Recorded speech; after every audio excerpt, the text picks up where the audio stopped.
Welcome to Lane Community College. My name is Ben McGrath, joined by my partner, Austin Ota. We have an exciting matchup here today. The Lane Titans versus Southwestern Oregon.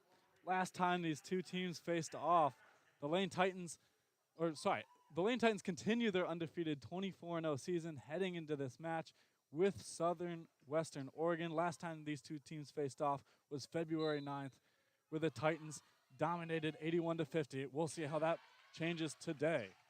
The Titans win the tip.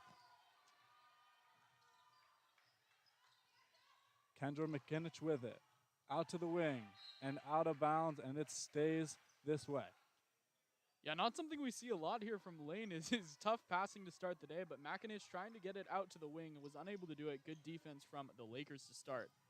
Out to the corner, back up to the wing. Looking inside, back out to the corner. Driving inside is Emma McKinney. And it is Southwestern ball. Down to the post. Looking back out to the top of the key.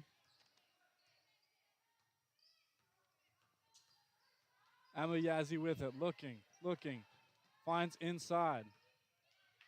Losing the ball, and Layton Titans come up with it. Good defense there by the Titans and going the other way, throwing it away. But, you know, that's what Lane does best, is forcing turnovers on the defensive end and turning that into points. Usually this early in the game, you know, I know it's early, but usually we see some scoring from Lane. It's a little uncharacteristic to see them still without a point, even though it's just a minute into the game. Lane is the most efficient team in the conference. Definitely used to limiting those turnovers. 2 turnovers here to begin this one. Southwestern Oregon tries to get inside, but turns it over right away as Maddie Birch gets the steal. Maddie Birch inside, back out, back to the wing, and swings it over. Fake 3, and it's a travel. The Lane Titans will start with 3 turnovers in a row.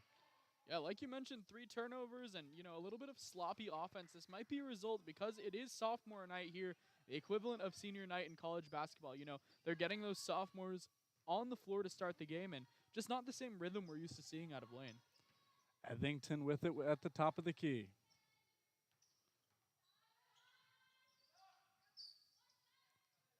Looking inside is Raquel Williams. Williams still with it. Back out to Yazzie. Yazzie posting up at the top of the key, driving in, and foul.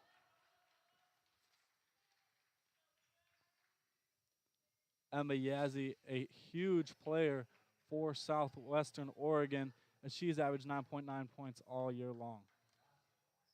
Yeah, I think that's a matchup that they might look to attack a little more with McInish in the paint against Yazzie. As she hits the first free throw, she's a 77% free throw shooter on the year. You know, like you mentioned, about 10 points a game, one of the leaders for this Lakers team. That matchup definitely will be interesting.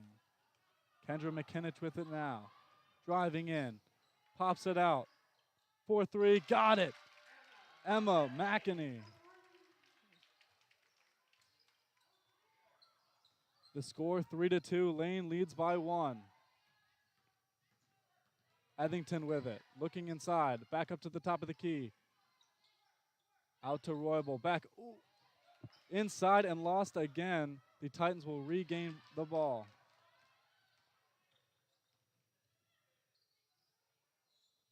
Three. Got it. That is Emma McKinney. 4-3 in the corner. Emma McKitty on the season, a 50, 40, 90 shooter. A lot of the time she comes off the bench, and that's where she's done the most work on the season. But, you know, coming in here on sophomore day, draining 2 early threes, she's an extremely efficient shooter and a huge part of this Titans offense. Nealman kicking it outside. Southwestern moving it around the top of the key. Back to Nealman inside. Southwestern Oregon having a tough time getting the ball inside as they swing the ball around the key. They fire for 3, no good as the shot clock runs out. Lane with it now at the top of the key, driving in. Tough take.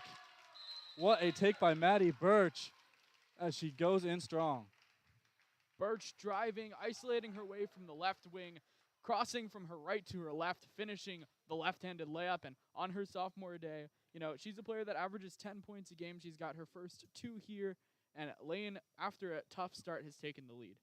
Yeah, Maddie Birch is a consistent scorer for this team. She scores 10 points a game on 43% shooting. She is definitely a vital piece all season long and proving it here in this game early. Yeah, and after a tough start with a lot of turnovers, I think that Lane has done a really, really good job of limiting those turnovers while continuing to force them on the other end. And of course, they wouldn't be in the position they're in without Emma McKinney, the Lane County's own out of Springfield, Oregon, draining 2 threes here to start the day. Yeah, Austin, these two teams have had very different seasons. Lane, one of their best seasons ever, dominating this conference. Southwestern Oregon has had their struggles. What do you think Southwestern Oregon can do to compete with Lane in this one? What they did early in the game, like I mentioned, was they were forcing turnovers. And I think that if they just keep playing that pesky defense, Lane's an offense that passes a lot, and they do a lot of their offense by with ball movement. And so I think if they read those passing lanes, there's a chance they could stay in this game. Lane pressing here, but Etherington beats the press. Back out to three. Won't go, and Lane will get the rebound. Lane pushing fast. Looking outside. Back in. Back out to the corner. It's good. Maddie Birch for three. And that's a really good sign for Lane. 2 of their sophomores scoring here early. Another steal, and they're just doing a great job of shooting from the perimeter. Back out to the outside. Fires for three. Won't go. Lane gets the rebound. Physical play inside, and it is a foul on the ground.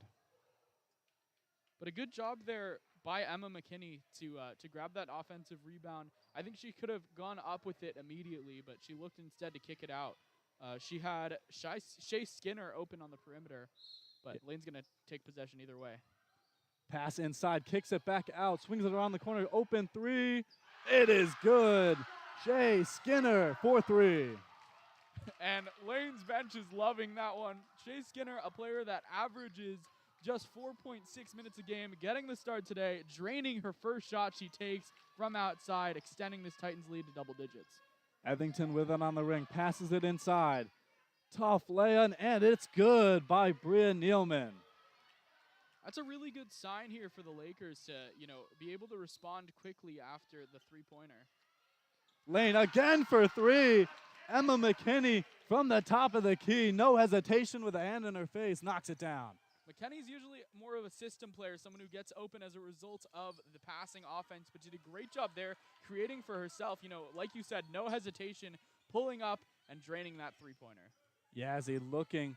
She's having a tough ball, getting the ball inside, but Southwestern Oregon fires a three, won't go, gets the offensive rebound, and is fouled inside. Bria Nealman using her 6-foot height and length to be able to get that rebound. She only averages about 4 rebounds a game, but that's a big one as she'll get herself to the line and put Lane in a little bit of foul trouble, though that's only their second of the first quarter. Plays like that will definitely be necessary for Southwestern Oregon, as they're definitely the underdogs going into this game. So getting offensive rebounds, getting scrappy plays will be necessary to keep competing in this one. Yeah, and hitting those free throws is going to be big too. Nealman is a 78% free throw shooter. She has a nice stroke at the line for someone at her size, but missed the first one. Nealman going 1 for 2. Definitely a good sign, knocking that next one down. Lane beating the press by Southwestern Oregon. The quick McKinich around the key. Now inside, back out for three. Won't go. And rebound Southwestern Oregon. Southwestern Oregon trying to push fast. Going down for three. Won't go. Air ball. And it is McKinich back on the rebound. Makinich looking, pops it out for three. The Titans are so good from three all year long, so they got to watch out for that. Back out for three. In the corner. Won't go. And rebound Southwestern Oregon. Another good possession there by Lane. Didn't get the end result they wanted, but did a really nice job of getting an open look. It was McKinney in the corner. She was 3 for 3, now is 3 for 4, but that's the kind of offense they want to play with. Nealman inside, won't go on the nice pass to Etherington, but can't finish the layup. The Titans now with it. Top of the key, won't go by Bella Hamill. Rebound Southwestern Oregon. Yazzie with it now at the top of the key, looking for options. Southwestern Oregon setting the screen. Yazzie around the corner. Still at the top of the key, still looking for options. 14 seconds left on the shot clock. Yazzie still with it. Inside. Tough lay-in, and it's good. Lane pushing fast, throws it right to the corner. Fires a three, and it's good. Maddie Birch with another three from the corner. Maddie Birch banked that shot in from the corner. That one hit off glass and then somehow rolled its way inside. But I want to talk a little bit about Southwestern Oregon's offense, because on that last possession with Yazzie at the top, it looked like they stagnated a little bit. They had 5 players out on the perimeter and were unable to create. Finally, we're able to get it in the post where it looked like Ethington created for herself. But, you know, a little bit of stagnation from the offense. Tough play inside as Southwestern Oregon tries to fire it up before the shot clock, but won't go, can't get a really good shot in. I do want to mention Addie Malone is checking in. She is such a fireball for this team. She is that Energizer Bunny, plays unbelievable defense. So that's definitely something Southwestern Oregon has got to watch out for as she checks into this game. Yeah, it looks like Lane, even though they have a 13-point lead, is done with their sophomore night shenanigans. They're playing their one team, you know, their A team, and Addie Malone, like you mentioned, someone definitely to watch out for. Southwestern Oregon poking the ball out, and they get the ball back. A hopeful turnover for them as they push the ball down the floor. Looking to try to get inside at the top of the key. Addie Malone playing tight defense. Southwestern Oregon back to the top of the key, driving inside. Trips, and that will be a turnover, Titans ball. That's a tough turnover there for Ethington, the freshman. You know, it looked like she might have been tripped there inside by the Titans defense, but no call, and a tough offensive stand. McKinney quick down the floor, passes it out to the top of the key, back to McKinney. McKinney fires for 3. Air ball won't go, but rebound Addie Malone. And Addie Malone stepped out of bounds. She got that rebound. It'll be Southwestern Oregon's ball. Yeah, you know, I would have expected the offense to flourish with their starters coming back in, but they've actually had a couple tough possessions there, and it looks like they're scuffling a little bit, looking to get something going. Ethington back outside. Now Yazzie with it. Fires. Won't go. Rebound Yazzie. Fires again. Another rebound to Southwestern Oregon. And finally they put it in. That is Kingery on the layup. Desiree Kingery averaging 6 rebounds a game. You know, this whole Southwestern Oregon team is freshmen, so it's a new group here for Coach Jasmine Bembry. But, you know, they're putting in work, and they're still right in this game nearing the end of the first. Addie Malone fires for 3. Somewhat of a wild shot, and they called, I think that was a shooting foul from the 3-point line. Oh, no, it looks like they're taking it on the side. Not sure if the foul was after the shot or not. Yeah, I thought that it you know, it looked like Malone fell on the floor as she was shooting, so I would have assumed it was a shooting foul, but you know, I'm sure Lane's just happy to get the ball back after the miss. Lane leads 20-9. Lane started the game not with their full starting lineup in, as it is sophomore night, but they have the full squad back out here now. Inside. Oh, and it's a turnover and Southwestern Oregon's ball, but they turn it right back over. Lane for the layup misses, and wild play here to start the play. Again, Addie Malone inside, passes inside, but another turnover, and Southwestern Oregon gets the ball. Throwing it down the field, 2-on-1, and now Southwestern Oregon turns it over. That was just wild play there from both teams as multiple teams were turning the ball over. Crazy passes, wild sequence there. Yeah, just the ball was loose on the floor there, and you know, neither team able to really corral it at any point. There was a wild pass up the floor to Yazzie. She couldn't haul it in, and then just lost it out of bounds without any pressure on her. A tough offensive set for both of these teams. Yeah, Shepley had just checked into the game. Addie Malone tried to get the ball down to her low, but couldn't feed it through. Right now the score 20-9. Lane is up. What do you think Southwestern Oregon has to do to get back in this one? You know, I think they've actually been doing a really, really solid job on the defensive end. You know, a lot of Lane's points came early in the quarter with Emma McKinney hitting 3 threes, Maddie Birch hitting a couple.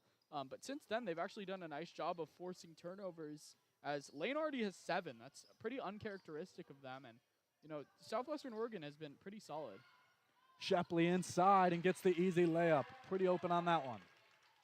Yeah, that's another thing Lane does really well. You'll hear this a lot tonight about things Lane does well, because there's a reason they're they're one of the best teams in their conference. But they do a really good job of getting inside, finding open layups. They're usually just quicker than the other teams. Emma Yazzie controlling the ball mostly, but now Southwestern Oregon is trying to get inside. Kicks out to the top of the key, and there's a foul. Looks to be Lane's ball. I think that was a travel, yes. And another turnover for Southwestern Oregon. Yeah, it looked like there was a double screen set at the top. I don't think that was a directed play call. I think it was miscommunication by Southwestern Oregon that turned the ball over for them. Kendra McKinnon passes it outside back to Addie Malone at the top of the key. Some quick moves out to Shepley. Shepley trying to drive inside, gets the layup, and what a finish. Yeah, Sierra Shepley, the freshman out of Arlington, Washington. She is such a talented scorer for them, averaging 16 points a game on extremely efficient shooting, and she started her night well here tonight. Addie Malone got the steal as she usually does. Addie Malone's spin move inside, and a tough finish. She gets the foul. Can't finish the layup, but gets 2 shots at the free throw line. Standing at just 5'2", you wouldn't expect much out of Addie Malone, but then you look at her numbers. 12 points, 3 rebounds, 2 assists a game, efficient shooting. Her right-to-left crossover is one of the best I've seen at the college level. She is absolutely dominant for the Titans, and she's just such a talented offensive player, and we haven't even talked that much about her defense, which is also otherworldly. Yeah, just such a spark for this team as she goes 1 for 2 from the free throw line. But this team is filled with a bunch of sharpshooters. She's not necessarily one of those, but she fills all the gaps in between as Lane fires up another 3 but won't go. And that is the first period coming to an end. Lane is up 25-9 in this one. Yeah, Lane, they've done a lot of things really well early, as they usually do, but I think even though it's a 16-point lead, I think Lane feels like they could be even further up in this game. And I think that's what their coach is telling them right now, They've turned the ball over, like I mentioned, 7 times, which is pretty uncharacteristic of them. They've allowed 4 points off of turnovers. They're not rebounding as well as they usually do, and they've picked up a couple tough fouls, but Emma McKinney with 9 points has really been the leader for this team. Yeah, not only is this the best team in terms of record, but they also are first in the league in field goal percentage, first in the league in 3-point percentage, first in efficiency, and first in free throw. So they are just absolutely dominant in all areas, especially offensively. And I think Southwestern Oregon has done a good job putting pressure on Lane shooters and making them miss a few. Yeah, their defense has been great as always. Southwestern Oregon hasn't hit a 3 yet. They're shooting just 27% from the field, but they're staying in this game because of the turnovers. For sure, that scoring will definitely have to improve for Southwestern Oregon if they want to come back in this one. Gets the ball in with tight defense from Shepley. Yazzie with it now, looking inside. Yazzie to the rack. Won't go, and that's blocked by the Titans. But then they step out of bounds. That was Sarah Ball on the block. Tough, tight defense from the Titans here on this inbound. Struggling to get the ball, and they do. Ball at the top of the key. Looking inside. Driving in. Passes to the corner. Driving in. Tough finish, and it's good. That is Raquel Williams with the nice finish on the layup. Yeah, that was a really nice finish, and it was a really nice offensive set there. They had a couple of good looks. Even though it was blocked the time before, it was a nice move by Yazzie, and then a nice finish by Williams. Lane missed the layup down on the other end as Southwestern Oregon regains control of the ball. Looking inside, passes it out to the top of the key. A shovel pass at the top of the key. Now gets inside. Another nice lay-in, this one by Roybal. And back-to-back makes from Southwestern Oregon. Yeah, a little bit of a run here for Southwestern Oregon. 4 straight points has cut this deficit to just 12, and then another turnover. Yeah, Addie Malone losing control of the ball there. And Southwestern Oregon beginning to get a little momentum as they fire a three, and it won't go. That was Roybal on the miss. Now Lane pushes up, trying to get inside, but they're going to pop it back out to Shepley. Shepley fires for three. It's good. Sierra Shepley from the top of the key. Yeah, you can't leave Sierra Shepley open. Shooting 50% from three on the season, and that's a legit 50%. She shoots a lot of threes and she makes a lot of them. Yazzie throws it inside, but that is a jump ball. Is good tight defense by the Titans, and it is going to be the Titans' ball. Bella Hamill and Maddie Birch check into the game. Two fantastic players for this Titans team. Definitely something to watch out for as Lane leads 28-13. Kendra McInich with it. Throws it inside. Back out for three. No, won't go. And it's going to be a rebound by Shepley as she puts it in. Shepley so quick. Gets that rebound and puts it in before Southwestern Oregon even thinks about it.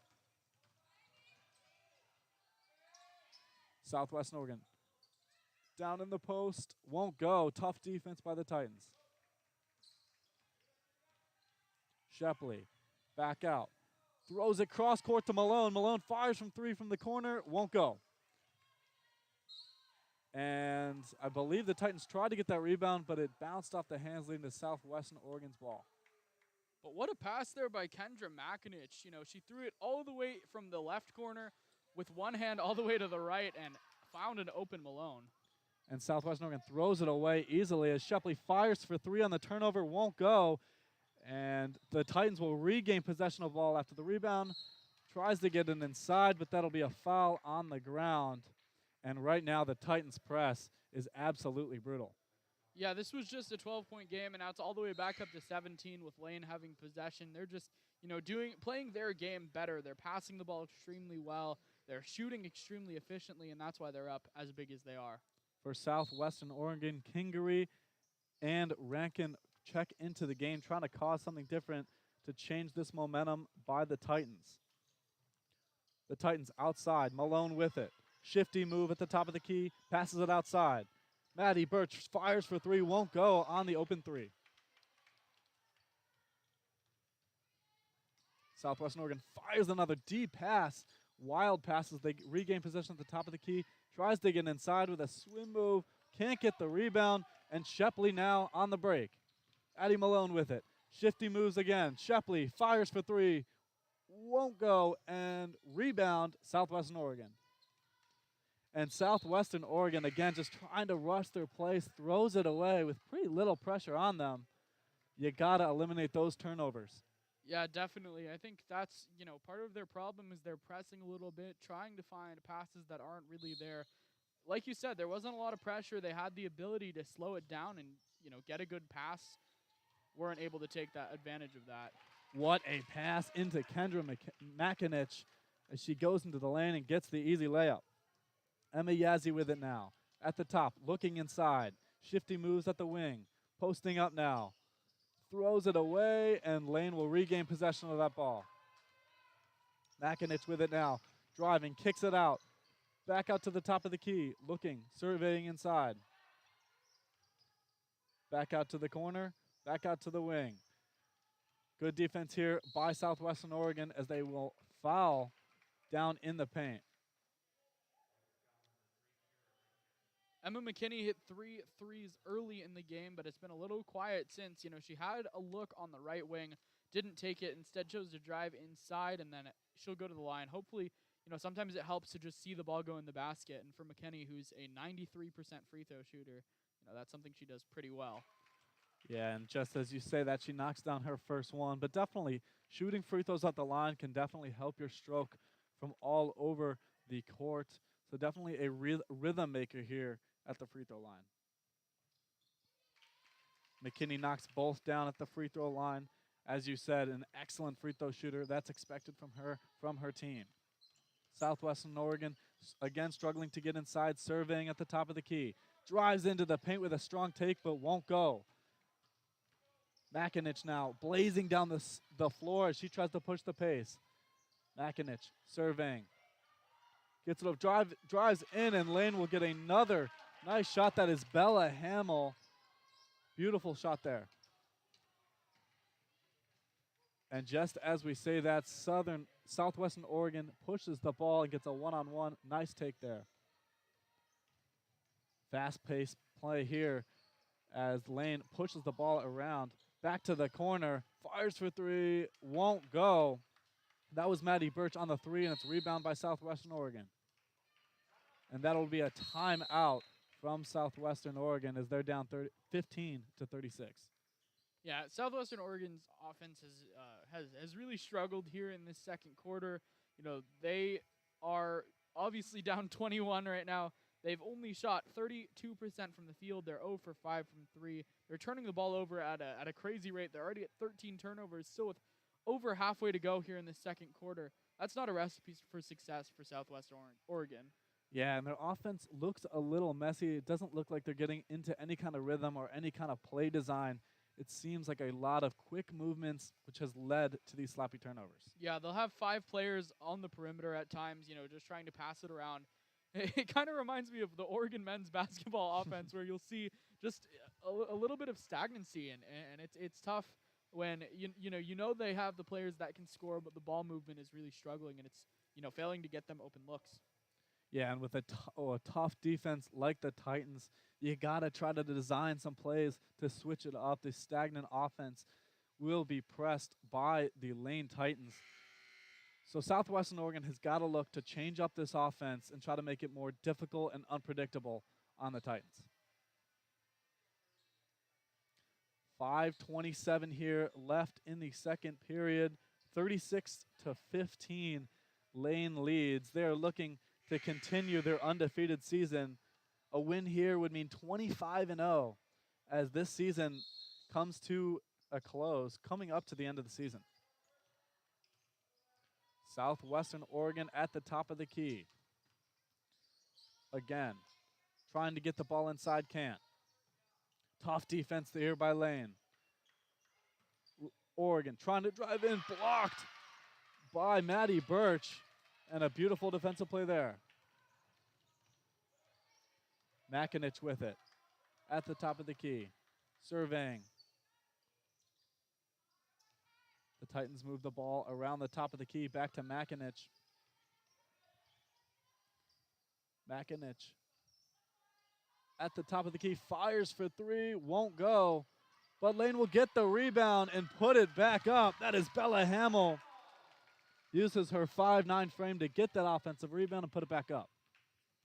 Yeah, a little bit uncharacteristic play here from Maddie Bird, who's averaging 11, 5, and 5. She's got that 5 and 5 part, but just 2 points. She is only 1 for 3 from the field. She struggled a little bit on the offensive end. Southwestern Oregon again serving at the top of the key. Trying to post up, puts up a tough shot, and it won't go. That was Emma Yazzie. The Titans trying to push the ball up fast. Makinich with it. Up to the top of the key, back out to the wing. Fires for three, won't go. That was well off by Maddie Birch. Again, Southwestern Oregon back out to the corner as they look to get inside again. Not much three-point looks for Southwestern Oregon right now. And it was a turnover by Southwestern Oregon, but now there is a foul. It is going to be Titans ball, a foul on Southwestern Oregon. Another turnover for the Lakers. They're already up to 13 turnovers. Excuse me, that was their 14th. Keep in mind, they only have 15 points on the night. If you have almost the same amount of points as turnovers, that's not a great sign. Yeah, definitely not a good ratio. But Kendra Makinich and Eddie Malone on the floor at the same time. Two of their smaller guards, but definitely a speed lineup in here right now. Makinich with it at the top of the key. Surveying, blast inside, out to the corner, fires for three. It's good. Emma McKinney for three. McKinney didn't even catch that ball cleanly. She pokes it away and gets the ball back. And she gets the steal, passes it to Addie Malone, and the Titans get another basket a couple seconds after their last. Like I was saying, McKinney in the corner didn't even catch that ball cleanly. The ball tipped off her hands. She picked it back up and then somehow was able, with a hand in her face, to put the ball in the basket. Meanwhile, Southwestern Oregon tries for an inside layup, won't go. but then gets the foul on the second try. That is Desiree Kingery going for the line for 2. Kingery leading Southwestern Oregon in scoring today. She has 4 points to go with 5 rebounds. She's been the leader for this team, and she's a really talented player. On the season, Kingery is averaging 5 points and 6 rebounds while shooting just 50% from the line. Meanwhile, the Titans check in Shepley and Ball. 2 of fantastic players for them. Shepley's averaging 16 points a game this year. Definitely a dangerous scorer as Southwestern Oregon knocks down their first free throw. Free throw shooting definitely going to be necessary for Southwestern Oregon as they're going to try to scrap together as much points as they can get as they knock down both free throws there. Yeah, that's a good sign for Southwestern Oregon, who's struggled a lot here in the second quarter. Just 8 points so far. But, like you said, if they're going to try to at least put some more points up, they're going to have to get to the free throw line and hit them. Lane inside and gets the wide open layup. That is Maddie Birch. Not much effort there to get to the hoop. Yeah, no, a pretty simple shot fake from Birch, but then it was able to drive her way inside, take advantage of the tough or the not so tough defense from the Lakers and get her way inside and finish. Oh, and another block by Maddie Birch. That might be 3 blocks for her on the night. Crushing defense, uses those long arms to get another block. Yeah, it's a block party for Maddie Birch here tonight. 3 blocks to go with 10 points. She's been great. Southwestern Oregon gets the ball in at the last second, fires a wild deep 3, won't go. That was Gillian Roybal on the 3. Malone inside, shifty move. What a lay-in by Malone as she gets past the defense. Man, Addie Malone is just so fun to watch. She, like you said, she's just shifty. She moves her way inside without any trouble, really. Was able to get to the basket and finish the layup.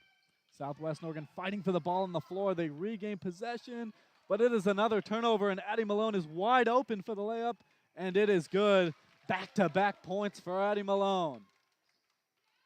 This lane defense so stingy as always, forcing 17 turnovers already. It's, again, as many points as Southwestern Oregon has. They have been absolutely dominant. Yazzie for Southwestern Oregon is a great ball handler, but she has Addie Malone on her right now, which makes it tough.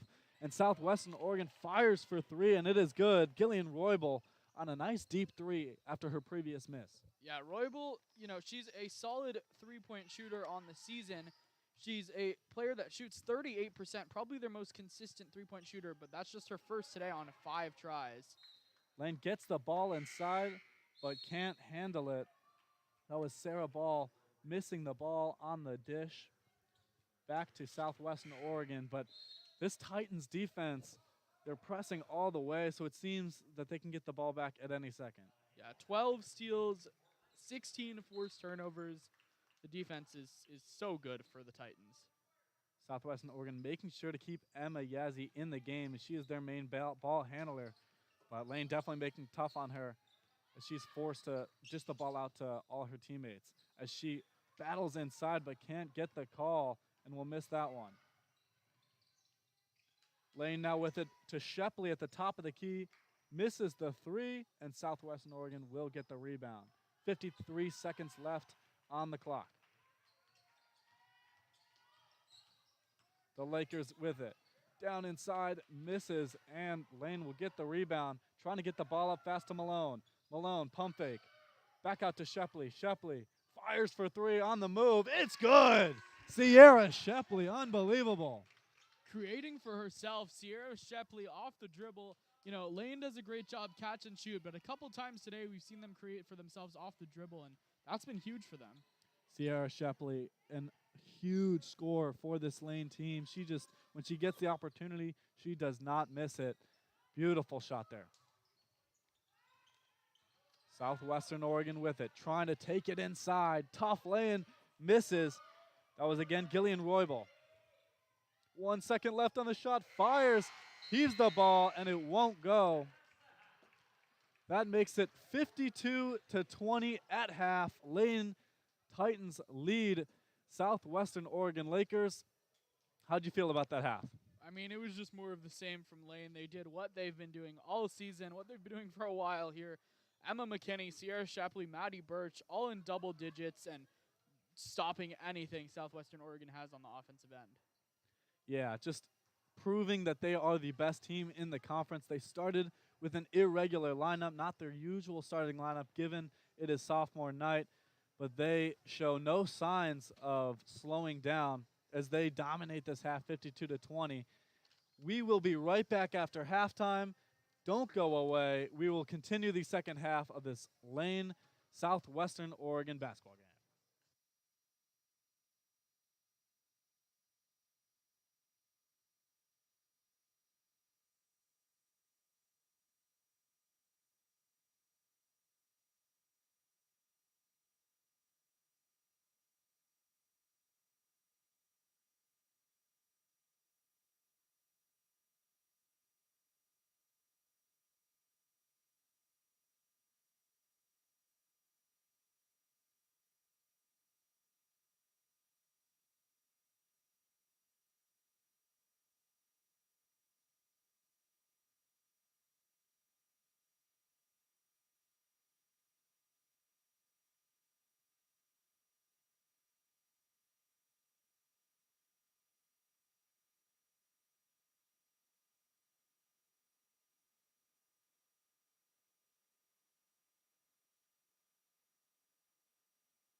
Welcome back to Lane Community College. We are here for the second half of the Lane Titans for Southwestern Oregon Lakers basketball game. Welcome back.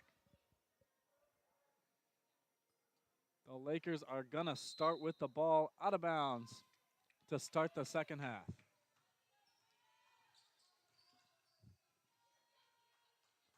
Lakers with it, trying to get inside, can't get inside, tough defense.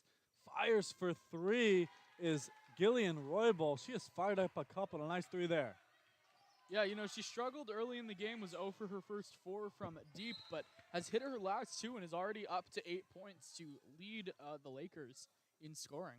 The Titans trying to get a quick basket inside, but a nice tip by Etherington to stop that from getting in.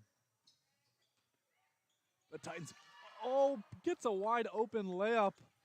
That was Bella Hamill. She gets the ball back after another turnover. Bella Hamill fighting, gets another rebound, and a battle scrap here. Is that a foul or a jump ball? I couldn't quite see. Yeah, it looked like that was a foul on Hamill was called. Okay. And a tough sequence there from Hamill as she missed the wide open layup, was able to get the ball back somehow, missed the layup, got a rebound, got it shipped away from her, and then picked up the foul. So Bella Hamill, usually one of the leaders of this team. She's a double-double machine, but not her best sequence there. Yeah, definitely a scrappy sequence. Tough for her there. The Lakers trying to get the ball inside, passes it out to the wing as they post up now. Back to the corner, fires for a deep three, and that is an air ball. Kendra McInich with it now. Fires it down to Birch. Birch inside, dumps it off. Inside, won't go, hits the bottom of the basket. The Lakers trying to push the ball quick, can't do it, and Lane will stop the quick, fast break. Getting the ball inside, the Lakers trying to post up. Back to the top of the key, passing it around. Not much movement going down offensively right now. Now in the post, a tough move, but that was missed by Bria Nealman. McInich back with it, out 4-3. That was Sierra Shepley, and another nice three from Sierra Shepley.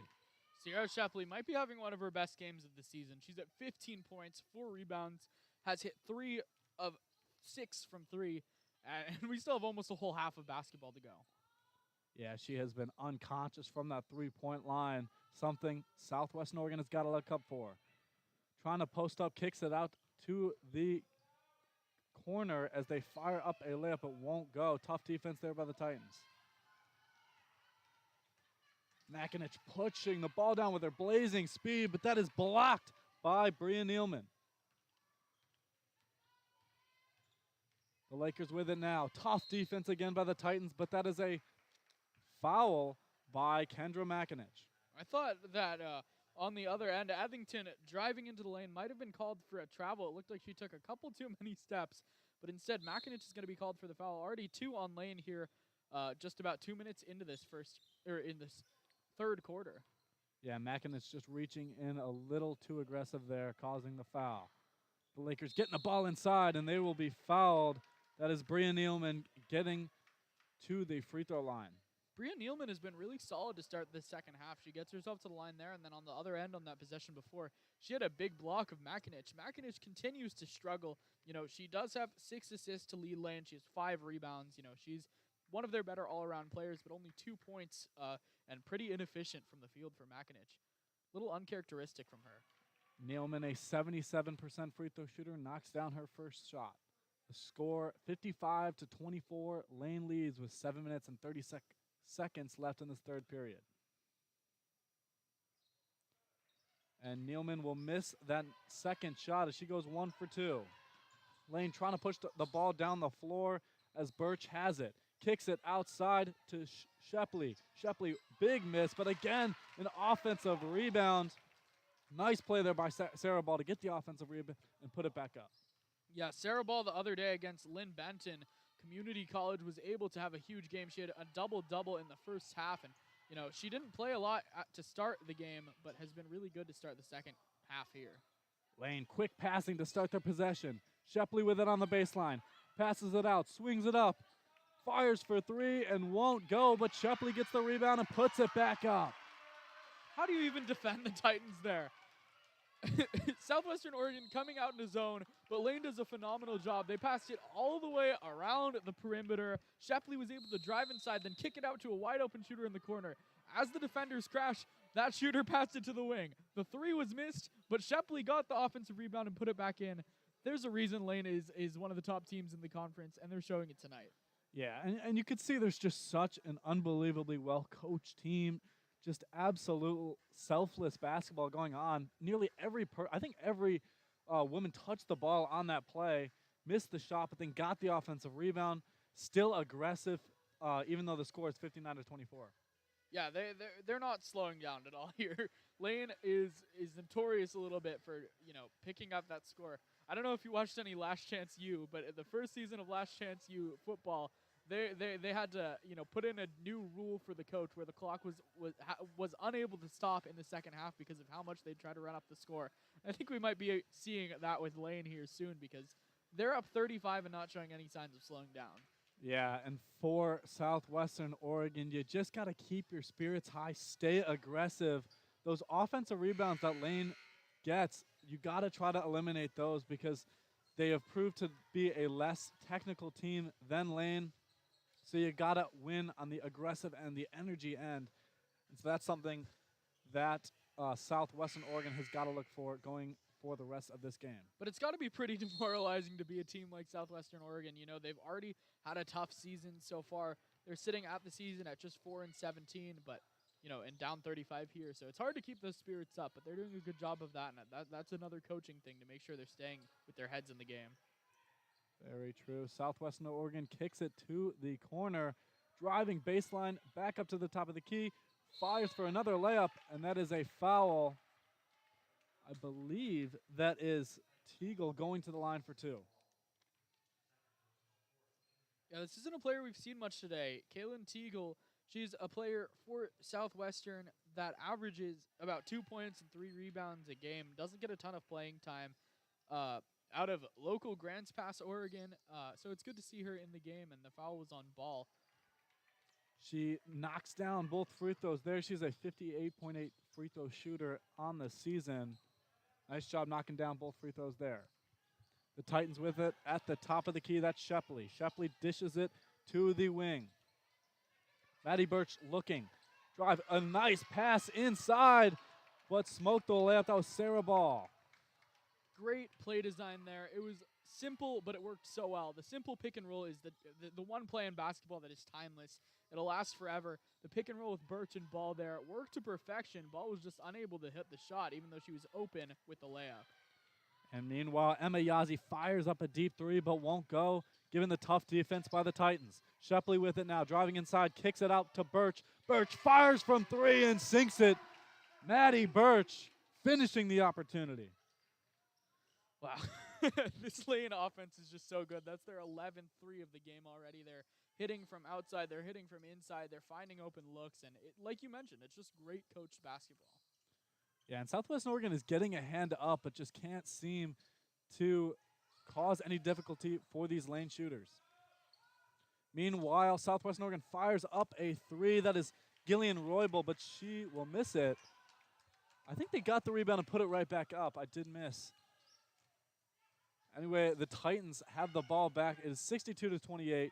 Swings it over to Shepley near the corner. Now Cooper with it. Ships it over. They drive to the lane. And that is Maddie Birch with a nice finish after the nice passing by Lane.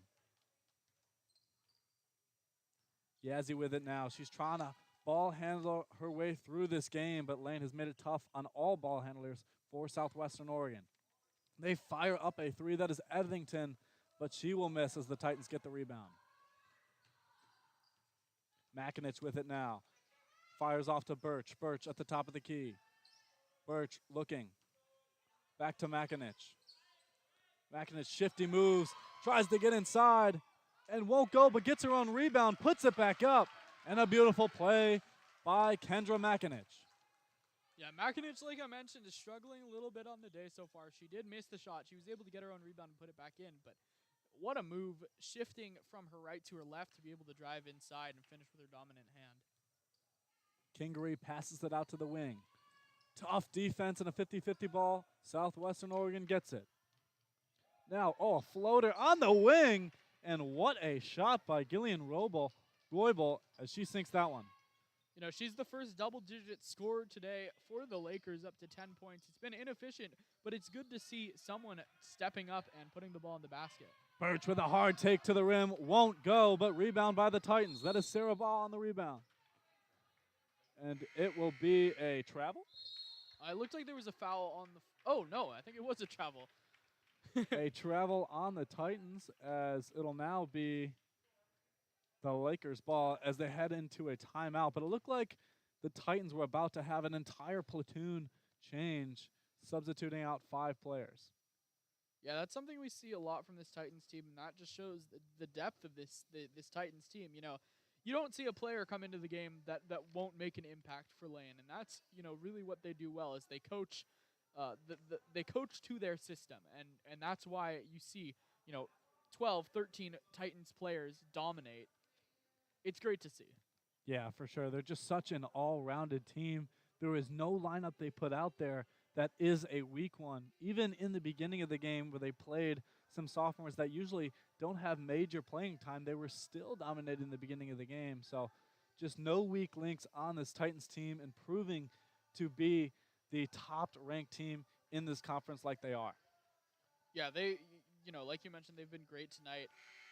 Their top 3 scorers all in the teens, with McKinney, Birch, and Shepley all over 14 points.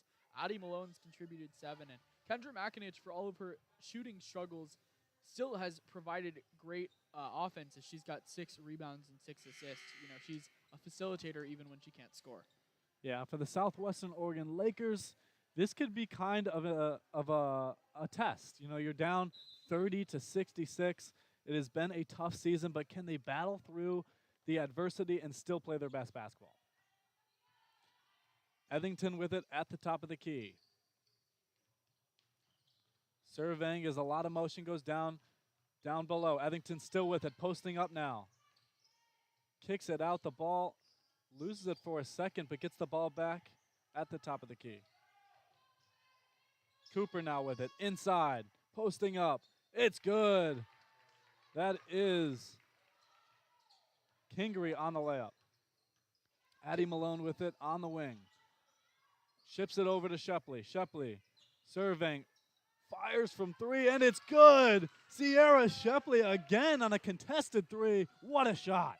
Yeah, you know, she did it once in the first half. She does it again here, creating off of the dribble. She's shooting 50% from 3 on the day. Man, is she, and on the season. She is just such a talented player for the Titans. Etherington passes it inside as the Lakers keep control and fire up a layup, but won't go, but gets the offensive rebound. Back out to the top of the key to Etherington. Etherington looking, throws another air ball up as Lane regains the ball. The Titans driving, looking for options and a physical play there. That was Emma McKinney flying down the floor and picked up the foul. Someone I want to shout out for Southwestern Oregon is Desiree Kingery. She's got 10 points on 4 or 5 shooting. She hit both of her free throws. She also has 8 rebounds to lead both teams tonight. She's been really solid. And, you know, with, like you said, a team that doesn't have a lot of bright spots on the day, looking for those bright spots is important. Addie Malone with it. Shifty gets inside, throws it up. What a play by Addie Malone as she floats the ball over the rim. I don't even know how she can see the basket sometimes, standing at just 5'2". Players defending her are sometimes 5 to 6 inches taller than her. And, you know, she got herself to the basket with a nice shifty juke move. She's so talented on both ends of the floor. For sure. Teagle with it, passes it out to the top of the key. Southwestern Oregon looking for options, passing the ball around. Back to the top of the key as the shot clock winds down. 2 seconds left, and Lane will get the steal at the end of the shot clock. Lane pushing down the ball down the floor, kicks it out to Cooper. Back to Malone. Malone getting to the rim again. And another nice shot by Malone as she finger rolls that one in. Addie Malone now up to double digits for the Titans. Like we mentioned all day, such a good scorer, averaging 12 points a game on pretty efficient shooting, and she's done that again tonight. Yeah, just such a gifted scorer as Addie Malone, as the Lakers will fire up a couple shots and end up getting the foul and getting two. That is Desiree Kingery getting back to the line. Like I mentioned earlier, Kingery having a really solid night. That's her 9th rebound. You know, she's got 10 points on 4 of 6 from the field. She's been a really talented player for them. And, you know, on the season, Kingery just averaging 5 points and 6 rebounds. She's been pretty efficient or inefficient for the season, but having one of her best games of the season on a very efficient shooting night. Yeah, and those 9 rebounds, I think, something definitely to look at because that is more of aggressive rebound. She's been aggressive. She has stayed energized throughout this game, and at this point, with the score the way it is, that are the characteristics that you want to look for in the Lakers at this point as she knocks down both free throws. Emma McKinney with it at the top of the key. The Titans look to continue their scoring run as they lead 73-34. McKinney with it. Shifty moves at the top, gets it inside. McKinney gets it back, kicks it out to Cooper. Cooper to Shepley. Shepley fires another three, and of course, Shepley does not miss those opportunities. Wide open from the wing. It's unbelievable what she's doing tonight. She has been unconscious from deep range, and she's continuing her dominant season. Meanwhile, a kickball violation by the Titans. But yes, Sierra Shepley is unbelievable. As soon as she gets a wide open shot, she will sink it. And she's even put down some pretty contested threes tonight. So unbelievable game for her. The Lakers looking inside. Tough play inside. And that is Bria Nealman fighting for that layup. Gets fouled, and she'll head to the line for 2. Bria Nealman is 77% from the free throw line. We'll see if she can knock these next 2 down.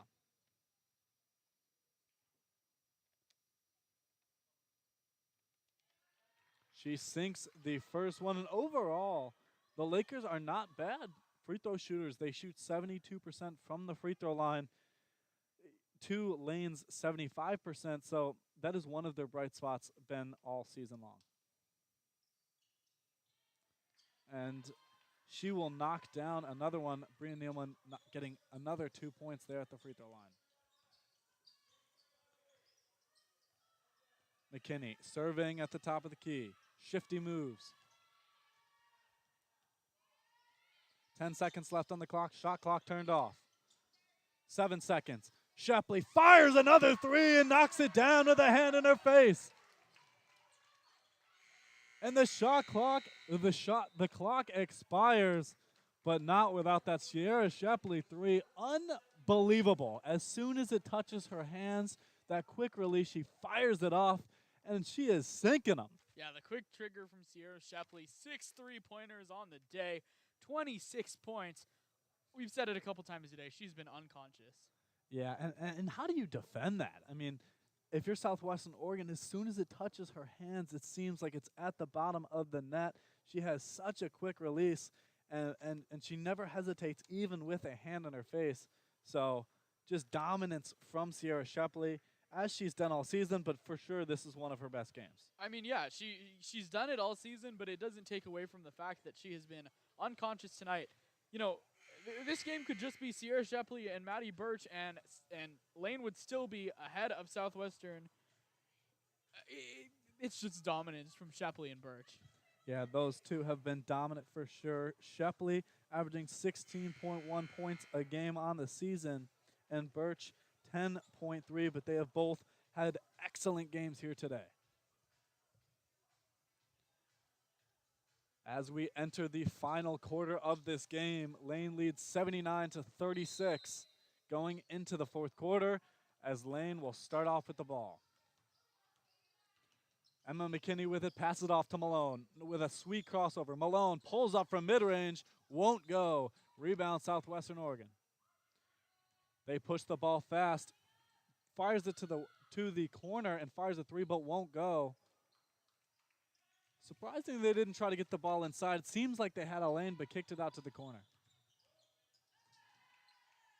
And yeah, like I mentioned earlier, it looks like Southwestern Oregon is settling for shots here instead of, trying to keep getting better looks. It's tough to see. I get that 3 is greater than 2, but in a game like this, they just need points up. Yeah, they had the steal, they had the fast break, had the numbers, but they saw that open corner 3 and maybe got a little bit greedy there. Shepley with it on the wing and gets a wide open layup. She faked the handoff, a beautiful play. Both defenders went to the person she was passing to and got the open lane. Shepley's not just a shooter. You know, she's an all-around great scorer, and she showed it there. The Lakers trying to get inside as Kingery misses the layup there. Titans with it. Addie Malone fires from mid-range, won't go, hits the front of the rim, but rebound.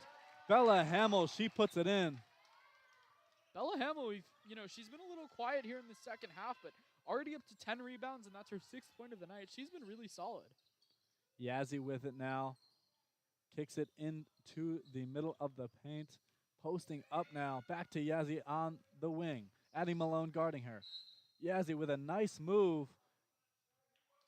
And I believe it's going to be a foul on Addie Malone, but on the ground, as Yazzie will now inbound this ball for the Lakers.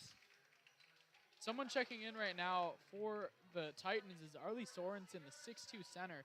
She is such a good shot blocker and defensive player, and it's good to see her in the lineup right now. Yeah, she came in for Shepley, who's, like we've said, had a historic night as Southwestern Oregon knocks down another shot. That is Bria Nealman. Titans with it. Addie Malone, quick move, dumps it off, and what a pass by Addie Malone. Got it in to Bella Hamill, and she is just so shifty. Yeah, her crossover is elite, and the fact that she comes off the bench is just crazy. Yeah, she's definitely that spark off the bench for Lane, as Southwestern Oregon has a nice pass into one of their players, but a nice layup there as quick play here from the Titans try to get the quick break. 85-40 here with 7:55 left in this game. It has been absolute dominance from Lane, but that is no surprise as they have dominated nearly every game this season, winning all but one game over 20 points. Yeah, and the game that they didn't win by 20 points was against the number 2 team, Climax, where they still, they were up by 20 at one point in that game and then ended up winning by 5, but they're just a dominant team. Yeah, and Clackamas is no slouch team themselves. They are 2 in the conference, but even couldn't run with the Titans by the end of it. Addie Malone trying to poke the ball free. Ferocious defense. Barely past half court. Nealman with it now. Fires from the free throw line. Won't go as the Lakers try to save it, but Lane will come up with it. Lane trying to come up quick. Fires for 3. Won't go. And it'll be the Lakers ball. That was Shea Skinner on the shot. Couldn't finish.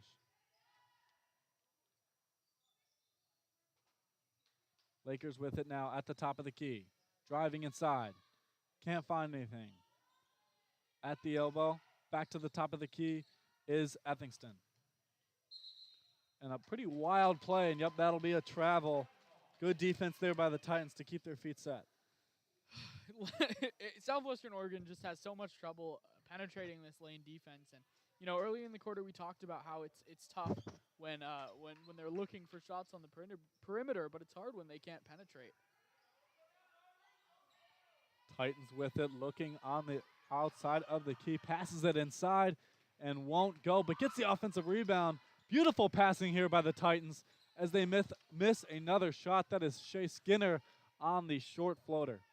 This is like the 3rd team for the Titans out on the floor right now, and they're still providing good minutes as, they're getting their offensive sets and getting the same looks that they want, but unable to convert.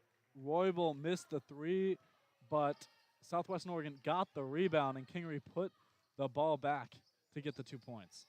Addie Malone with it, drives inside, shifty move again. Oh my God, Addie Malone. Beautiful move inside with a lot of contact. She is unbelievable. So shifty and so fun to watch. Yeah, she really is. She just has so much confidence out there on the floor. She plays with so much poise and so much heart. And, she, even though she wasn't in on that last play, it felt like she contested it somehow. Yeah, Yazzie Malone Oh, another nice play, meanwhile, by Bella Hamill. But just a play ago, Southwestern Oregon missed a pretty open three. That was Emma Yazzie. And it seems like that is kind of the emotion of the game getting to them. They are down by a significant margin, 89 to 42. So it's hard to keep those spirits up. Yeah, their offense has really struggled here in the second half. They've just scored 6 points here in this third quarter. Uh, excuse me, in the fourth quarter. When you're down by 47, it's hard to find a lot of positives, and you're letting another team shoot 52% from the field and 41% from three, where you're only shooting 28 and 14. Yeah, and one thing that surprises me is the Titans' ability to not foul. They play such aggressive defense. They're on you as soon as they catch the ball, but they play disciplined. They keep their feet set and don't reach in for silly fouls, and that's part of what makes this team so good. Yeah, definitely. I'm actually surprised to see that they have more fouls on the game than Southwestern Oregon, but I think both of these teams have done a good job playing clean, and I think part of that is a result of the Titans playing such perimeter-based offense, where there's it's a little harder to pick up those fouls contesting jumpers, but credit to both of these teams for playing as clean as they have. Yeah, and maybe Southwestern Oregon get the opposite problem, maybe not quite aggressive enough as the Titans have gotten a plethora of offensive rebounds and easy baskets. Maybe looking to get a little more physical in games to come. The point guard, Emma Yazzie, with it again at the top of the key, but tough defense by Addie Malone as she almost regains the ball. But the Lakers will get it back but miss the open layup. Lane with it now, pushing the ball up the floor. Lane, top of the key. Surveying inside, can't find anything. Out to Caitlin D. She can't find anything. Over to Addie Malone. Addie Malone's step back jumper won't go. And definitely Southwestern Oregon is thankful for that miss as Addie Malone's been on fire tonight. The Lakers with it inside. Pump fake, gets inside, won't go. Fantastic defense there by Sorensen. Malone driving inside, picks up the foul, and one! Unbelievable. Addie Malone took a shot to the face. I don't believe the basket counted. They will take it out on the baseline, but she got whacked on that one. Yeah, I think she might be. I think it's tough to say if that foul was on the shot or on the floor, but just the fact that she completed that play was crazy, and it speaks to the level of player that she is. Sorensen tried to post up there, but kicked it back out. Lane now on the miss, but gets their own rebound back up to Addie Malone. Malone through the legs, looking shifty again, puts it back in to Sorensen. Sorensen puts it up, and a nice layup there off the bucket inside. Sorensen's just too big. She's too hard to defend. Standing at 6'2", she's a dominant interior force when she gets into the game, and it's good to see a different player step up here for the Titans. And a nice layup there by Eddington as she scoops the ball on that left side. Lane leads now 91 to 44, a usual sight for them as they wrap up this fourth quarter. Lane struggling to get the ball inside. It's tipped by Williams, but it's going to stay Titans ball. Into the game right now for the Titans is Olivia Pirzana, the freshman out of Sheldon High School. Shout out Sheldon High School in Eugene, Oregon. But, she is coming off one of her best games in her college career where she had 8 points coming off the bench in the win over Lynn Benton. And a miss there by the Titans will lead to a fast break. And Southern Oregon will be able to finish that one. That is Bria Nealman on the layup after her rebound of her own shot. Fast play by both these teams. The Titans tried to push the ball there, but couldn't finish. 3 minutes left on the clock. As Addie Malone gets the steal and a wide open layup, of course. Addie Malone doing what she does best. Great defense leading to great offense. Yeah, like you just said, defense leads to offense. She is a steal machine on defense and is already up to 15 points. All of her offensive work has come in the paint, but that's where she's successful, and that's where she makes her name. And a nice backdoor cut there by the Lakers, but can't finish. I believe it'll stay here, though, as there is a foul on the Titans. There'll be Gillian Roybal going to the free throw line for 2. Yeah, it looked like she was pushed from behind there by Pirzana. Not sure if I agree with that call, but, the refs have a little bit of a better view than we do up here. For sure. Roybal going for her 2 free throws. She knocks down the first one. She is a pretty good free throw shooter at 74%. She's definitely looking down to knock down every free throw she takes, as she will go 2 for 2 here in this one. 2:51 left in this game. Lane leads 93-48. Lane looking inside, not slowing down their pace at all. Fires up a 3, won't go. Good box out there by the Lakers as they will regain the ball. Good box out there by Bria Nealman.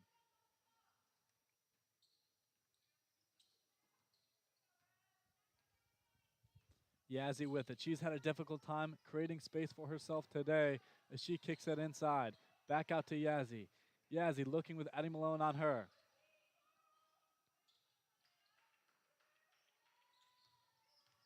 Moving it around the key. Southwestern Oregon can't find an open option, but there is a wide open 3, but can't finish is Bria Nealman, but they're going to get the offensive rebound. Back to Bria Nealman on the top of the key. Kicks it to the wing, fires up a layup, won't go. Good defense there by the Titans, and it is tipped. But it will be Lane Titans ball. Not a bad offensive set there for the Lakers. I know that they didn't get anything to fall, but they had a couple of good looks. They had Nealman open on the wing. She just was unable to convert. Addie Malone around the court, tough finish, but can't capitalize on that layup. What an opportunity, though. Southwestern Oregon fires up a 3 from the corner. Air balls, though, as Addie Malone flies down the floor and kicks it out for 3, and it is good. Jay Skinner on her sophomore night. She averages 0.7 points a game, but she knocks down a 3 there. Yeah, and she, on the year just shooting 13% from 3, but she's already hit 2 of them tonight. She has a nice stroke from out there and has looked really good. Yeah, that's sophomore night magic. You gotta love that from the sophomore. Right now, Southwestern Oregon trying to get the ball inside. Yazzie with it, kicks it out for 3.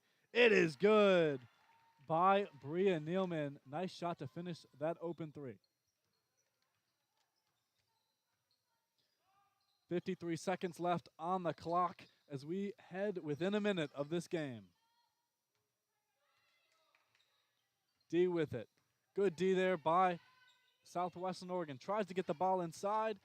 A scrap for the ball, and it is going to be out of bounds on Sorensen, leading to the Lakers ball. 38 seconds left. Yeah, it looks like both of these teams might get one last shot here. I don't know if Lane's going to take that last shot, but wrapping up the night, it was just such a good offensive game from Lane, and they did it on the defensive end too, of course. Yeah, just doing what they do best, dominating from the offensive side, finishing their opportunities, and they're just continuing their historic season tonight as they are just shy of 100 points. Unbelievable game here from Lane. Lane averages 92 points a game on the season, but just over that 96 here today as Southwestern Oregon tries to get a last-second basket.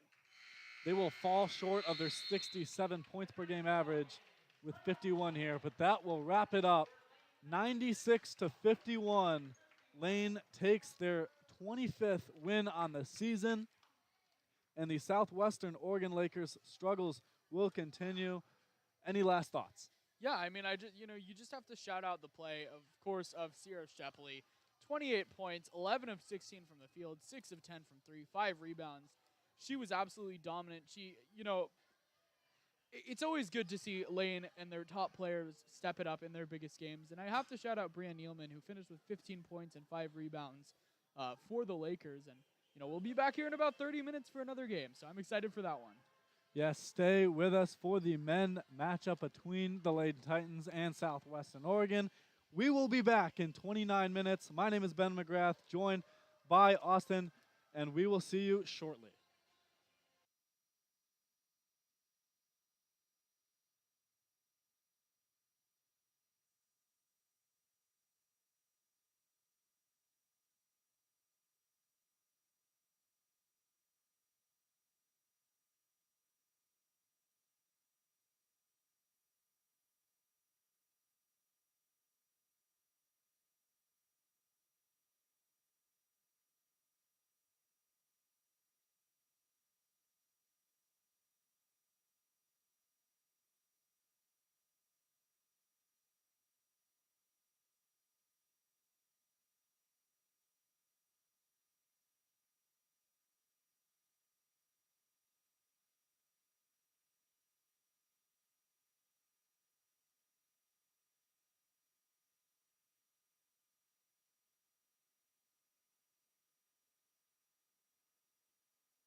Welcome back here to Lane Community College as we are set up for the men's game.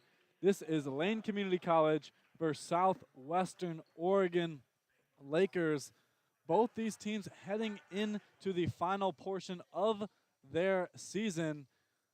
The starting lineups tonight are Jay Elmore, Dominic McGarvey, Brad Lackey, Isaiah Wallace, Khalil Chapman for the Titans. And for the Lakers, we have Daxton Daly, Kareem Rowe, Cody Nixon, Mitchell Conway, and Case Peterson. The Titans start out with it at the top of the key. Wallace over to Chapman. Back to Wallace. Wallace trying to drive inside. Can't, looking, pick the ball up, but down inside to McGarvey. McGarvey, tough layup, but can't finish, and rebound by the Lakers. Lakers almost lost the ball there, but they regain possession as Mitchell Conway has the ball at the top of the key, shifts it over to Nixon, and shifts it back over to Daly. Daly over to Peterson. Peterson down to Rowe. Rowe out for the three, but can't finish, and Lane will get the offensive rebound. A really good defensive possession there for Lane as they were able to stop any ball movement, and Southwestern Oregon tried to move the ball around, but they were unable to do that successfully and then missed the corner three. Meanwhile, Jay Elmore hits the pull-up jumper, something he does so well. He is just such an efficient scorer, leading this Lane team in scoring. Tough play there at the rim. That was Jay Elmore on the block, but that is going to end up being Lakers ball. Mitchell Conway on the inbound here. Another block by the Lane Titans. That was McGarvey on the block, but it is going to stay here. After Jay Elmore stepped out of bounds, it is Lakers ball. Really good perimeter defense to start the night here for Lane as they contested the last shot, the miss by Nixon, and then blocked this one by Daxton Daly. Daxton Daly driving into the rim. Tough finish as he bodies his way into the rim. Brad Lackey with it now at the top of the key. Trying to shift by his defender. Tries to get inside. Kicks it to the top of the key. Fires away, won't go. Rebound Chapman. Chapman kicks it out, and a 50-50 ball. That is going to go to Laker ball. Nice offense there, though, by the Titans. They were able to get McGarvey open on the pick and fade. You know, he had the open shot, was unable to convert. McGarvey just a 28% three-point shooter, but a good offensive rebound by Chapman, who struggled in their last game against Lynn Benton. The Lakers kicking it around the side. Fires for three and won't go. The Titans will come up with the rebound. Titans, Wallace inside. Tough bucket by Wallace. Nice play there to get the bucket inside. Wallace there might have been just looking for contact, but instead he got himself to the rim and was able to finish. Didn't even get the contact. Meanwhile, Southwestern Oregon fires for three and knocks it down, making the score 5-4 as they head into timeout. Both these teams playing fast to start this game, not trying to have that slow start. Lane seems to be really upset right now. Their head coach is, pretty furious with his players right now. They're just down by one, but it looks like some defensive miscues early, have gotten them to this deficit.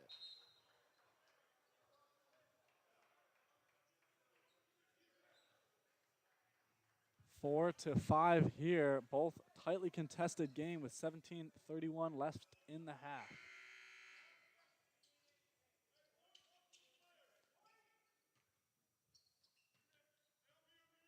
This is Brad Lackey bringing the ball up with a tight press from the Lakers.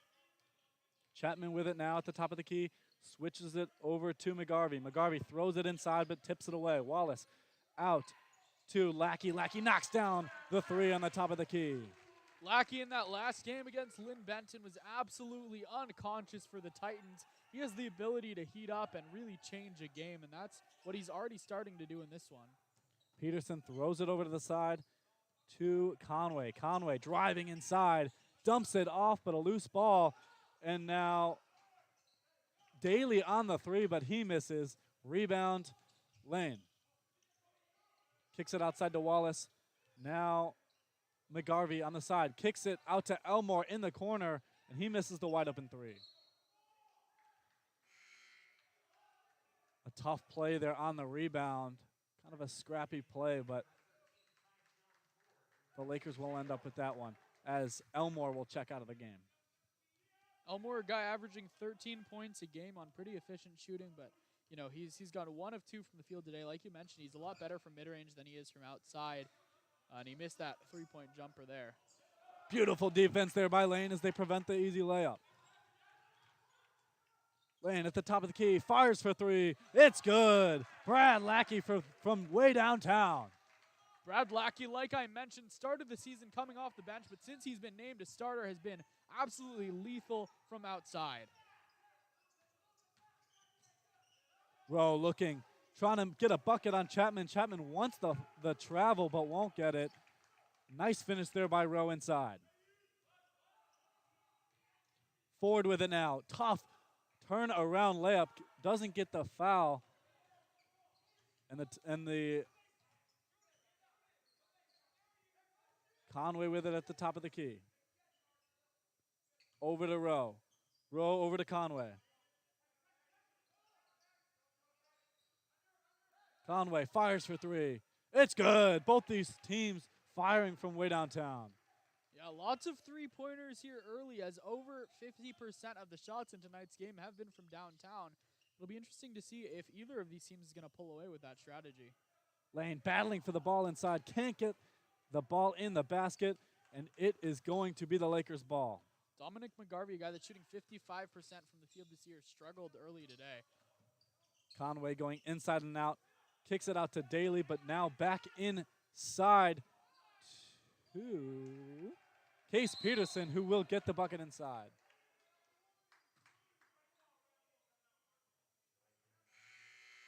And that will be a timeout for, I believe, Lane.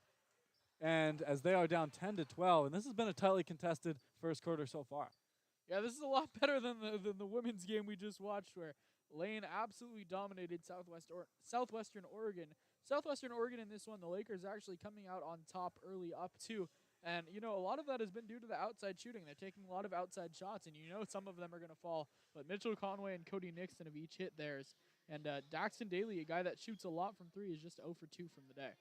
Yeah, Southwestern Oregon has had their struggles this season. Like we said earlier, just 14-3 on the season and 7-7 in conference. And definitely something to mention, they are just 2-5 on the road. So definitely something to look out for as they head into Lane Community College. But great start for them here as they lead 12-10. Yeah, they've started pretty solid, you know, and they're doing it, you know, to some extent without their best player, Kareem Rowe.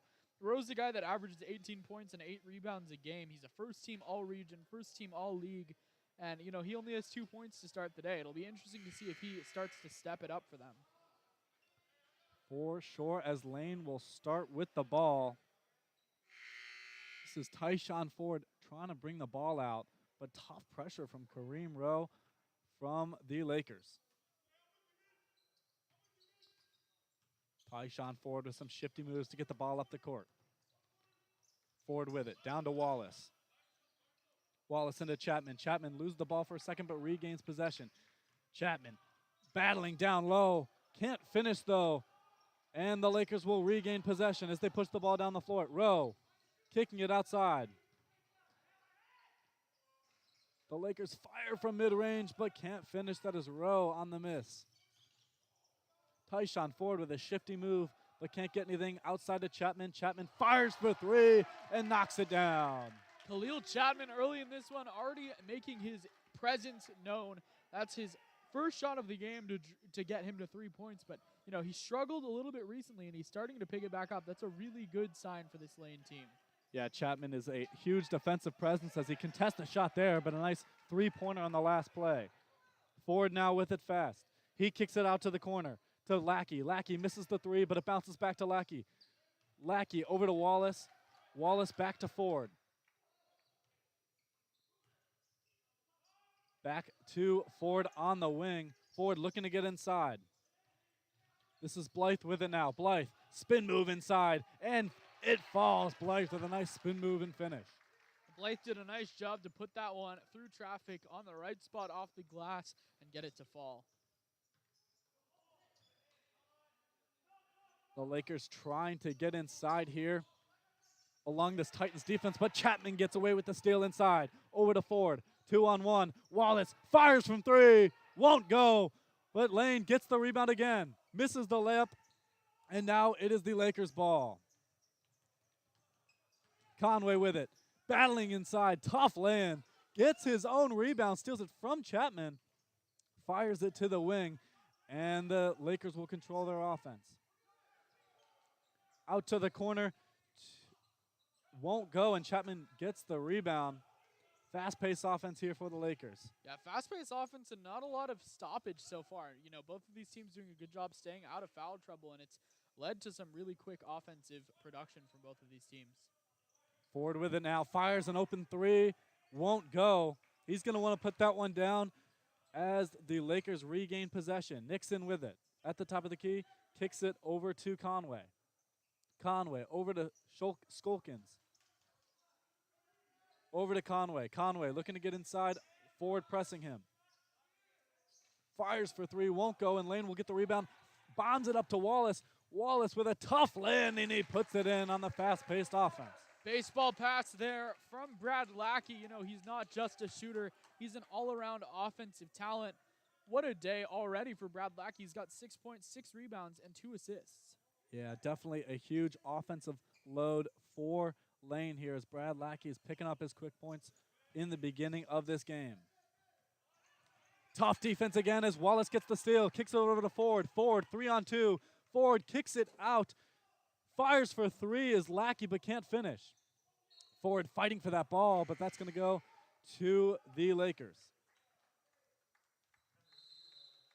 The Titans executed that 3-on-2 fast break really well. They had, you know, the players filling their lanes the way they're supposed to. No pun intended, their lanes there the way they're supposed to. They found Lackey in the corner, and Lackey, a tremendous three-point shooter, was unable to convert. Yeah, Lane definitely picking up their offense. They're trying to push the ball right down the floor. It seems as soon as they grab that miss, they are trying to get a fast break. Definitely something Southwestern Oregon has got to look up for. As soon as they miss a shot, they got to sprint back on defense because Lane has very quick players, including Ford, Crawford, and Jay Elmore. They got to look to get down the floor as quick as possible. But I think one thing that's been going really well tonight is the lane defense, especially with Khalil Chapman, who's been so good as a, you know, he has one block tonight, but just his presence down low has been really imposing, and that's held Southwestern Oregon to just 12 points so far. Conway with it at the top of the key, kicks it over to Shulkins. Trying to get inside, kicks it over to Rowe. Rowe, jab step, gets it inside. Won't go, and Lane will get the rebound. Makinich with it. At the top of the key is Lane. Jay Elmore cutting inside. Jay Elmore pull up mid-range shot, won't go, but it'll be a foul on the Lakers, and Jay Elmore will head to the line for two.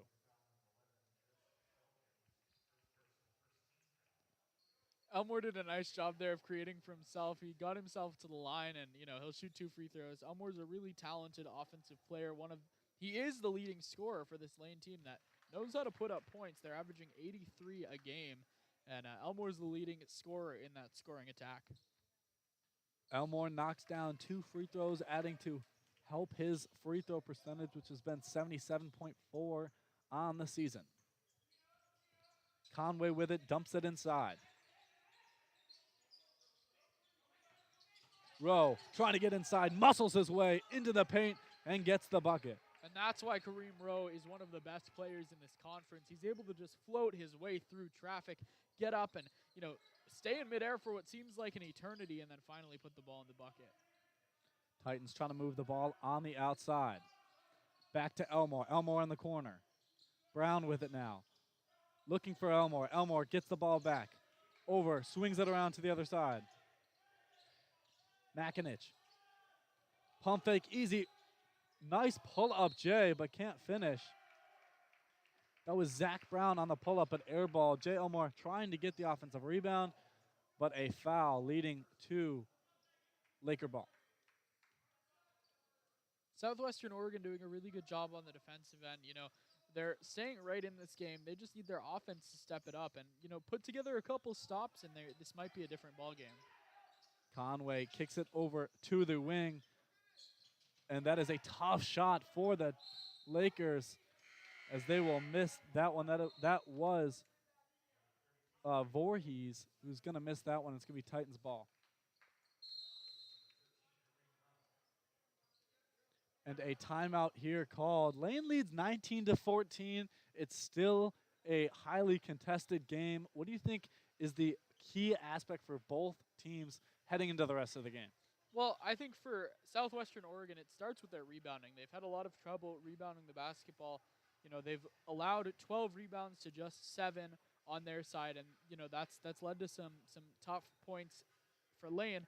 And I think Lane needs to start converting on their looks closer to the basket. They've done an okay job hitting from 3 with 3 of 9, but just 4 of 10 from the field other than that. And 4 of 10 from 2-point range isn't a great percentage for a team like Lane that, finishes so well in the paint. Yeah, both these teams have done a good job eliminating turnovers. Just 2 turnovers for Southwestern Oregon and 1 turnover for Lane. Good technical basketball playing here today. We'll see if that continues as this tight score continues.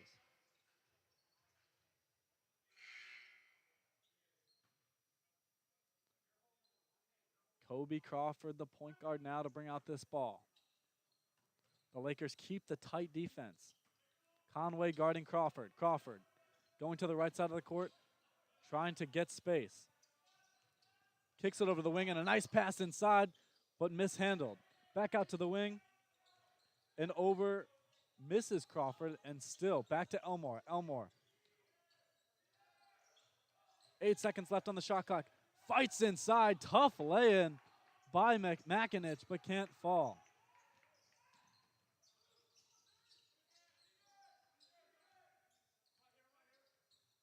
Lakers with it now.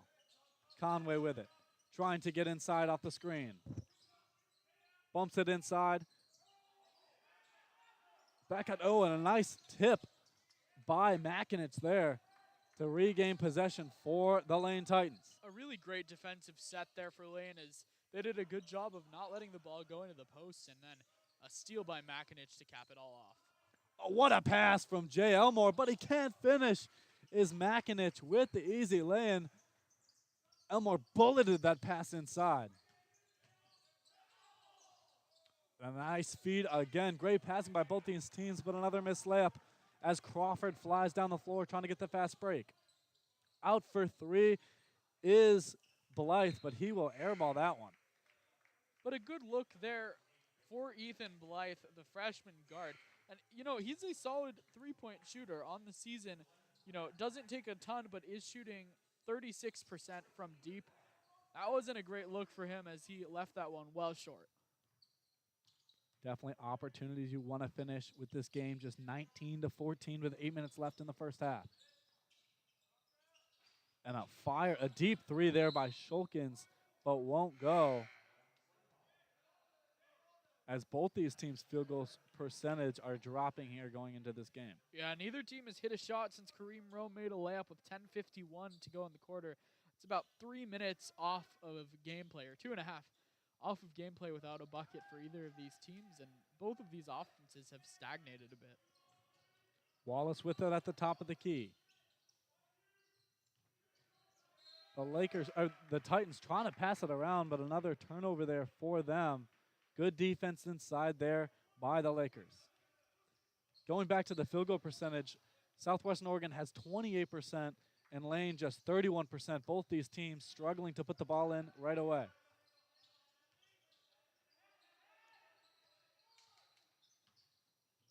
The Lakers, tough finish there, but can't let it fall. More good defense there by the Titans inside as Wallace tried to contest that ball. That was Cade Baker on the layup, but couldn't finish. Baker kicks it out to the top of the key. Down to Thomas. Thomas, 2 guys on him. Back to the top of the key. That's Williams. Williams, back to Thomas. Thomas fires the mid-range floater up, won't go, and Chapman gets the rebound. Wallace now with it.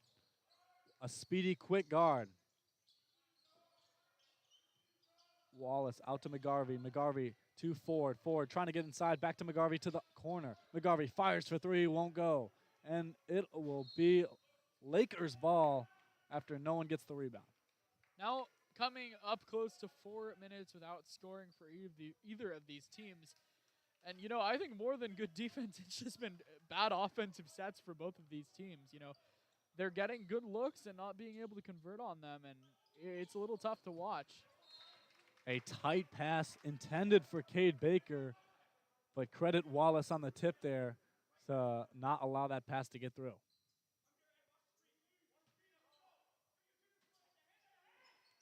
Baker trying to inbound.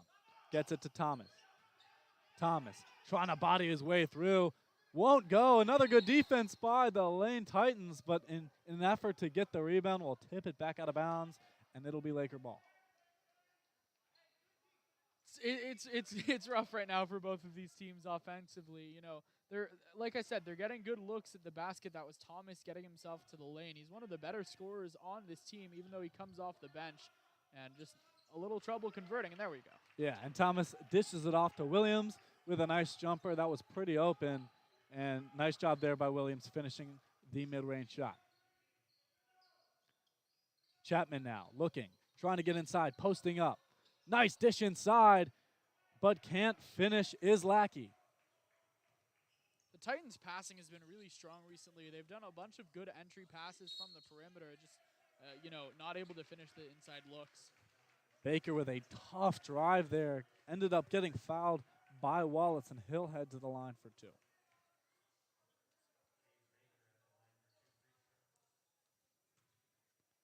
The game still tightly contested, 19-16.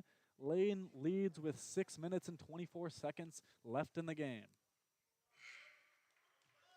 Cade Baker will knock down his first shot.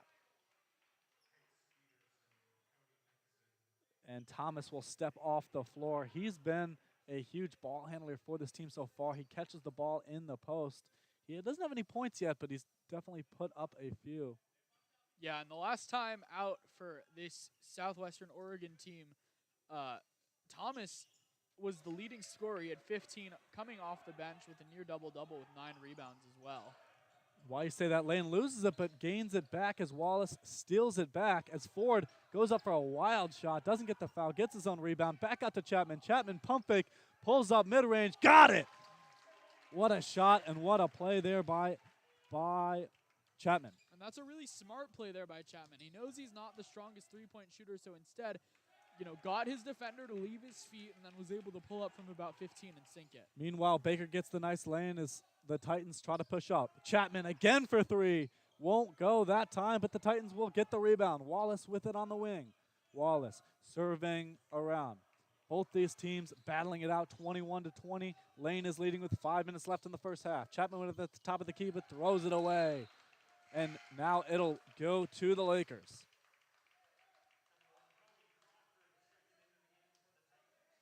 One thing that Lane is doing really well is getting those offensive rebounds. They're just not able to convert, you know, when they get those second chance opportunities. On the night, they're struggling a little. Obviously, both teams struggling from the field, but Lane's done a good job to get offensive rebounds, just can't put it back in.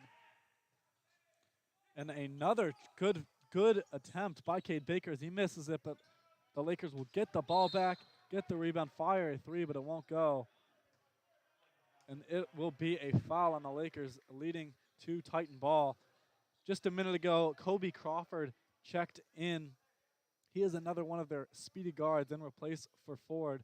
Those two seem kind of interchangeable as they're the smaller framed but speedy guys on the floor. Yeah, Kobe Crawford does a really good job coming off the bench, facilitating, finding open guys. He does a good job getting to the lane, and when he gets opportunities to score, he scores pretty efficiently.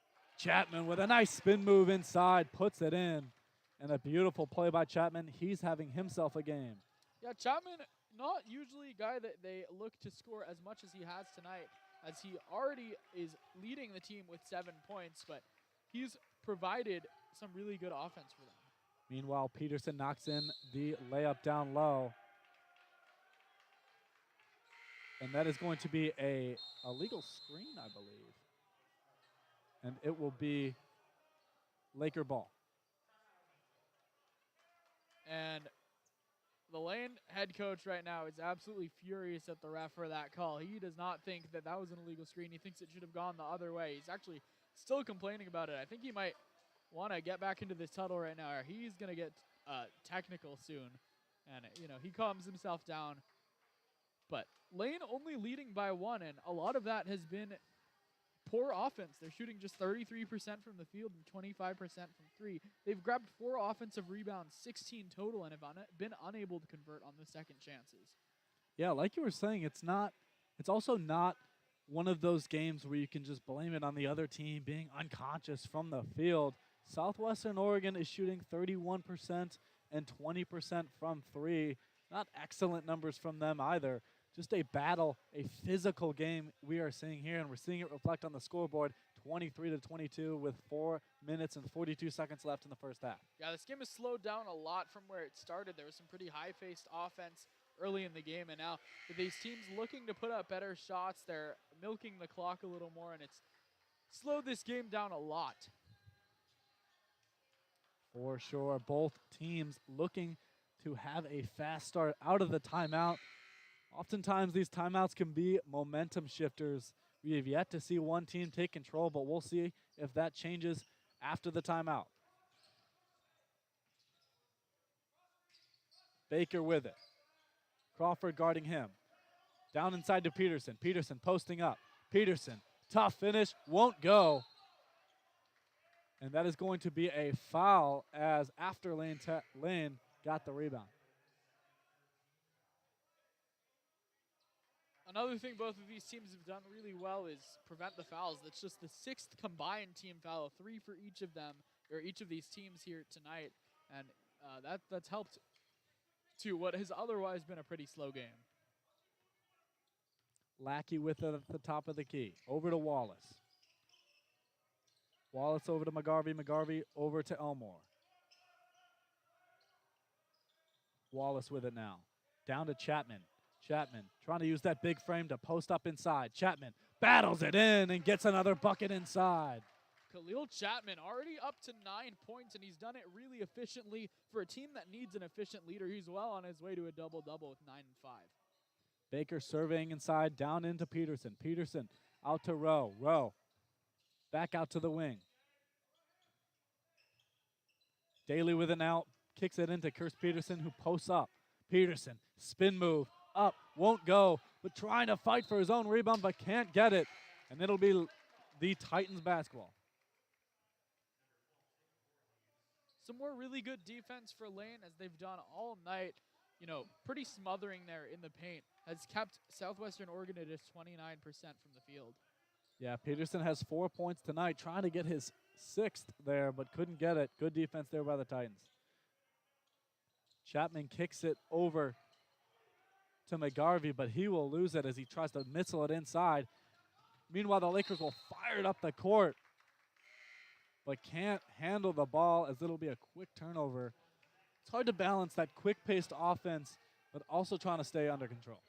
Yeah, it definitely is, and you saw it with McGarvey there as he tried to fire the ball into the paint. They've tried to do that a couple times, working out of the high post, trying to get the ball into the paint. They've been pretty unsuccessful. It looks like Southwestern Oregon has them scouted pretty well. Thought Lackey was about to throw up the alley-oop there, but a nice catch there by Zach Brown as he finishes it after the quick one hop. Lackey tips the ball, trying to get the steal, but this will stay Laker ball.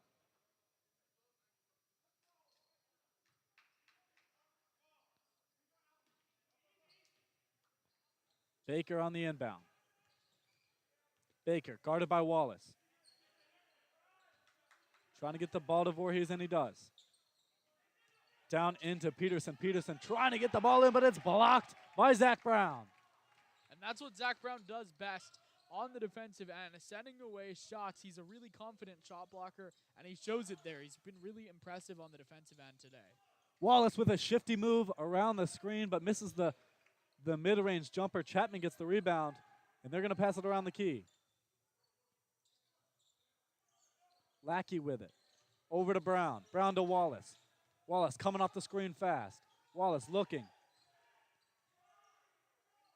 And that is Zach Brown on the mid-range. Can't get it. Chapman tries to get the rebound, but loses it. And Lakers will push the ball up the floor. Cade Baker trying to dish the ball off, but that'll be a foul on Chapman inside. Foul off the ball. Chapman does, he doesn't get called for that a lot, but that's something he does a lot to create good defensive position down low. It's rare that you'll see it called on him, but it's something that he does pretty frequently. He's just a really strong, smart defender. And Chapman's got to be careful. He clapped in the referee's face, but quickly walked away. Almost got into some trouble there. Peterson with it. Down to Rowe. Rowe, pump fake. Gets inside, but can't finish as he loses that ball. It's going to be Titan basketball. Some more good defense for the Titans, who have really impressed all night. They're doing a great job of staying conscious with their fouls down low, and instead of trying to swat the ball away, poking it up before it even goes up. Lackey with some shifty moves to get the ball up the floor. Trying to get inside is Lackey. Lackey, tough finish. He will get fouled, and a physical play there down low. He will not finish the layup, and he'll go down for 2 free throws. Lackey needs to get himself going a little bit. He hit 2 early threes and then cooled down after that. He's a great scoring option for these Titans. And getting himself to the line, like we mentioned earlier, sometimes just seeing the ball go in the basket is helpful, but doesn't even happen there as he misses his first. Yeah, Lackey averages just about 10 points a game, but he's sure want to get it going here as Lane just leads by 5 and as he misses his first free throw. He'll knock down the second and push the Lane lead to 6. 28 to 22 with 1:30 left in the first half. Cade Baker with some shifty moves at the top of the key. Kicks it down to Rowe. Baker back at the top, guarded by Wallace. Peterson on the screen. Baker looking inside. Wallace, tough D. And a miss by Baker with great defense by Wallace. Brad Lackey, tough finish inside. Can't get it in, but the Titans will regain possession with the rebound. Wallace now on the wing. Wallace looking. Won't. And fire from the top of the key. That's McGarvey on the 3. And the Titans have found that shot a lot today, that top of the key three-pointer. Dominic McGarvey, a guy that they talked about before the game on his sophomore night. He's a guy that didn't even know if he wanted to continue playing basketball in college, but they talked about how he showed up, put on some weight, and has turned into one of the best players for this team. And a tough play there, and it's eventually tipped in by McGarvey as this clock runs down. 29 seconds left as Lane leads 33 to 22. Lane is on a bit of a run. Cade Baker now at the top of the key. 21 seconds left, guarded by Wallace. Through the legs is Baker. Baker looking for options. 15 seconds left. Wallace, tight D. Baker not finding any options and not giving up the ball. A bit of a battle here. Wallace sticking in. Good pass there by Baker into Voorhees, and a nice finish. And Lane will heave up the ball, but it won't go. And an exciting end to this half as the Lane Titans lead 33 to 22. I don't know if they counted that last one on the scoreboard. Yeah, there we go. It's 24 after that last shot, but a really solid first half by these teams. Great defense, not so much great offense, as neither of these teams are shooting over 36% from the field. But, leading the way has been Khalil Chapman. He's been really great. He's got 9 points to go with 6 rebounds. For sure, an exciting player for that team, doing it on both sides of the floor. But we will be back in 15 minutes. Don't leave in this intense game. Lane leads 33 to 24. We will be back in 15.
Welcome back here at Lane Community College. We are in for a good second half of basketball as this game is 33-24 as Lane leads going into the second half.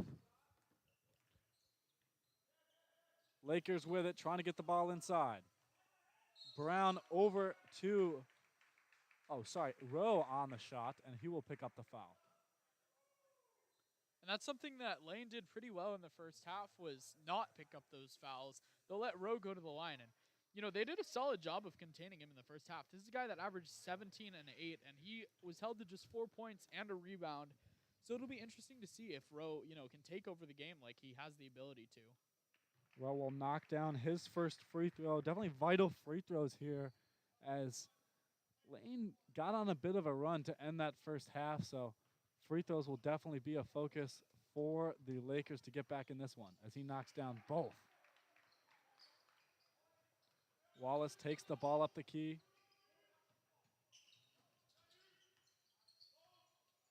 Wallace now with it. Lackey back out for three. Gets it inside to Chapman. Chapman posting up. He's been aggressive all night, and that continues, but he's going to miss that one. But the Titans will keep possession, and they're going to have the ball on the baseline. Ford on the inbound. Ford to the top of the key. Down to Lackey. Lackey trying to drive inside, back out to McGarvey. 4-3, and he knocks it down. McGarvey picks up his 8th point of the night. McGarvey, a guy that doesn't shoot a ton of threes, just averages under a make a game. Already has 2 tonight. And, he has a pretty stroke from range. He's a little bit of a slingshot out there, but he gets it to go, and that's all that really matters. Rowe inside, almost dunked that one, but couldn't get it to fall. That's Chapman on the rebound now, and almost puts it in for the Lakers. Titans now with it. Wallace fires for an open three, but hits the front of the rim. Ford trying to get the rebound. Rebound Wallace dishes it out inside. Can't finish another layup. And the Lakers tried to push the ball up the floor quick, but couldn't handle it. This will be back to Titan basketball. Just butterfingers there on the far sideline by Mitchell Conway as he tried to caress the ball, was unable to, and it results in a turnover for Southwestern Oregon. Ford with it at the top of the key. Screen. Ford down to the wing. Over to Ford. Ford in the corner. Won't go. And the Lakers will try to push the ball up the floor. Lakers going inside. Back out for three is Rowe. And he's going to hold the ball in the corner.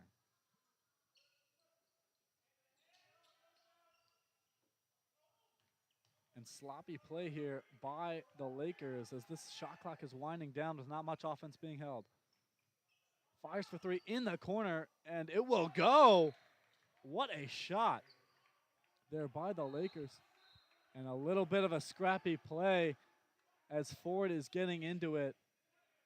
Hopefully these guys can separate before anything gets too serious. Yeah, it looked like Ford on the floor there contesting the shot that time from Daly. Daly was able to somehow put the shot in, but on his way back looked like he tripped Ford over. And now Ford complaining with the refs a little bit. He's not happy. Both teams are going to return to their respective benches. This game is 36-29, still tightly contested with 17:56 left in the game. Yeah, the refs are going to talk it over. I think they're going to see if there was a foul after the play on Ford, discussing it there. Lane is up 7, but it seems like Southwestern Oregon has a little bit of momentum right now. They've been hitting their shots. They've been forcing turnovers, and I think if they get a couple more stops, this game could go in their favor. And both teams trying to get hype going out of the timeout. You could see Wallace talking to his team, trying to get everyone energized. And as we await for the call,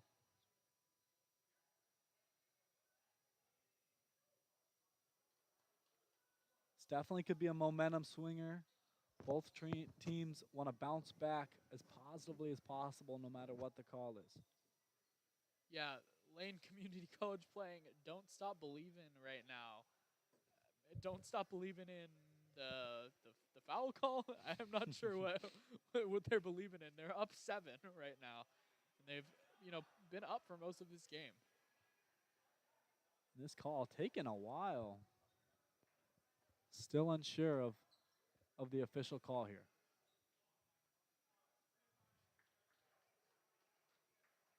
I think they are too. It looks like they're having a little bit of confusion down there on the floor. Refs are going to separate and then get back together. It's good to see both teams under control now. Got a little scrappy down there in the corner, but both teams huddled up and looks like emotions are under control. And a double tech is going to be called there on both of the players. So I don't know if those cancel out or if they'll both shoot free throws. The refs will try to organize play here as he brings both head coaches to the half line. What a bizarre event here. Seems the referee is explaining the totality of the call to both head coaches.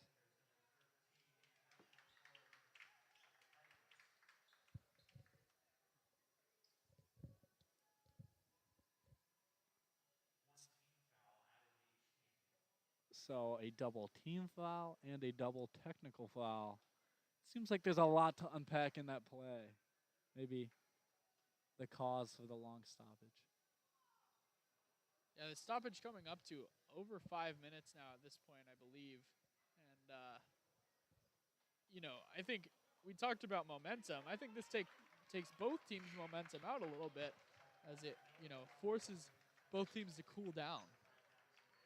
Ford immediately took a seat. He was part of that scrappy play, but he's going to take a seat after that long stoppage. So it looks like the double techs are going to cancel out here. Neither team is going to shoot free throws, so it's really just a foul added to both teams. It seemed like there was 4 fouls total. Every one of them crossed out. Anyways, Kobe Crawford at the top of the key as play finally resumes. McGarvey scanning the floor, looking for options. Wallace with it now at the top of the key, driving in. Nice fake, and a nice bucket there from mid-range by Wallace. Great fake, great finish, like you said. Wallace turning around, floating in midair, and being able to finish. It's a tough take, and that extends Lane's lead up to 9. Lane's going to want to look at this opportunity to take and stretch this lead as it goes to 9.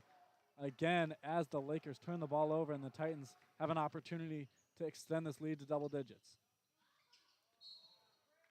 And that'll be a trip inside. That'll be on Case Peterson, who picks up his first foul of the game. And that'll be on the ground, so Brad Lackey will not go to the line.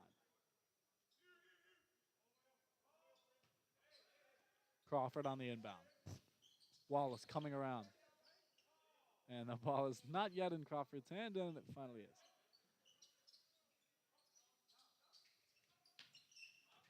Looking into Wallace in the corner.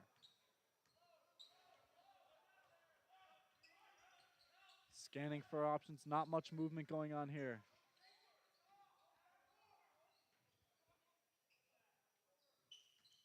Over to Lackey. Lackey up for the oop. Tough physical plays inside, but it ends up being Laker basketball as they drive down the floor. Can't get the layup to fall, and fast play and whistles stop play. We have an injured player. That is Case Peterson. He is slow to get up. Yeah, Peterson fell to the floor trying to grab the rebound over McGarvey, and he'll actually have to be helped off the court by his teammates here. It looked like he was unable to get up, and he was wincing in pain. It looks like he might know that his day is over. Yeah, he wasn't even putting pressure on that foot. We hope he's okay as he checks into the game.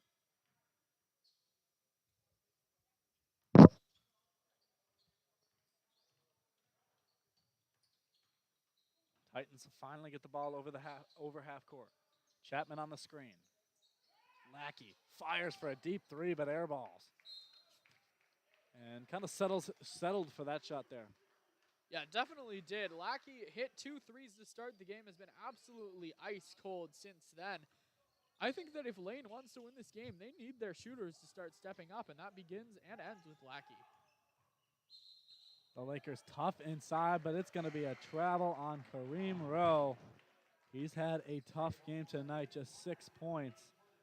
And credit to the Titans for making it tough on him down deep. But one of their best defenders, Chapman, will check out of the game. They've still got some good sides in the game here as, they still have McGarvey in the game, but Chapman checking out is definitely a big loss. And another travel and more sloppy play. This game started with very few turnovers, but they are picking up as Dominic McGarvey gets called for the travel. Crawford with tough defense here. And a tough lay in there by the Lakers as another whistle is called. And I believe it's a whistle. I believe it is a reach in. Yeah, that was Mitchell Conway trying to stop the Titans from being able to inbound. And he did, but he had picked up the foul in the process. Crawford now with it. More shifty moves as he kicks it off to Jay Elmore. Surveying around the key. Back to the top. Wallace cuts in. Elmore trying to get inside. Back to Crawford on the top of the key. Drives inside. Tough finish and won't go. Another air ball as the shot clock expires. Both these teams struggling to put the ball in the basket as Lane leads 38-31. Yeah, Southwestern Oregon beating Lane here in the second half by a score of 7-5. Lane had enough of first half momentum to be able to go into halftime with the lead and still have the lead right now. But it looks like Southwestern Oregon has the momentum going right now. Kareem Rowe with a tough shot, but makes it over the arms of Ethan Blythe. Good shot there. And it's pretty clear to see why Kareem Rowe is one of the top players, if not the top player in this conference. He has been absolutely dominant here in the second half. Play stops as Isaiah Wallace gets called for an illegal screen as Kobe Crawford came off the screen. And there will be a timeout. Right now, this game is still close. It is still battling out. Lane leads 38-33. They basically led the entire game, but unable to stretch that out. Any tips for either of these teams to take a lead? Well, it just seems like all of the momentum is in favor of the Southwestern Oregon Lakers as we as we go right now. Kareem Rowe has been absolutely tremendous here in the second half. He already has 4 points, and he's hit a couple big ones. He's been good defensively, good rebounding. And I think Lane needs to get Khalil Chapman back into this game. He's got 9.7 rebounds, and he's probably their defender most adept at guarding Rowe. And, it looks like even to start after this timeout, he's not going to come back on the floor. But they need to get him back into this game, and they need to have him on Rowe. For sure. And talking about scoring for the Titans, Elmore is the leading scorer for the Lane Titans. He is averaging 12.5 points a game, but it just has 4 points in this one.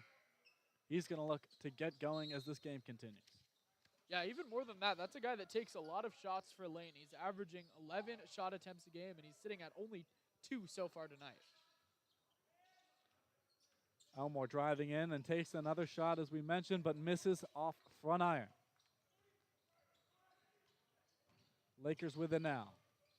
Tough defense by Wallace. Back to Thomas. Thomas, good crossover, spin, but they're going to call him for a travel. And another turnover here for the Lakers. Sloppy play here. Yeah, great move there by Rowe, though, on the perimeter to be able to spin his way inside. Was called for the travel a little late, and I think that this lineup is where they're going to do their most damage with Rowe and Thomas in the game together. These are 2 of their top scorers. And a tough finish there inside by Zach Brown, but he can't get it to go as Lane leads 38-33. Rowe with it, dumps it off on the top of the key, and a nice pass inside. That is Cody Nixon on the nice layup. Yeah, great feed there inside, and this Southwestern Oregon passing hasn't been great today, but they're showing some signs of improvement here in the second half. Crawford drives in, but decides against it and kicks it back out. Zach Brown surveying the floor. Back to Crawford on the corner. Crawford driving. Tough shot, but it's blocked by Thomas. The Lakers trying to get the ball up fast.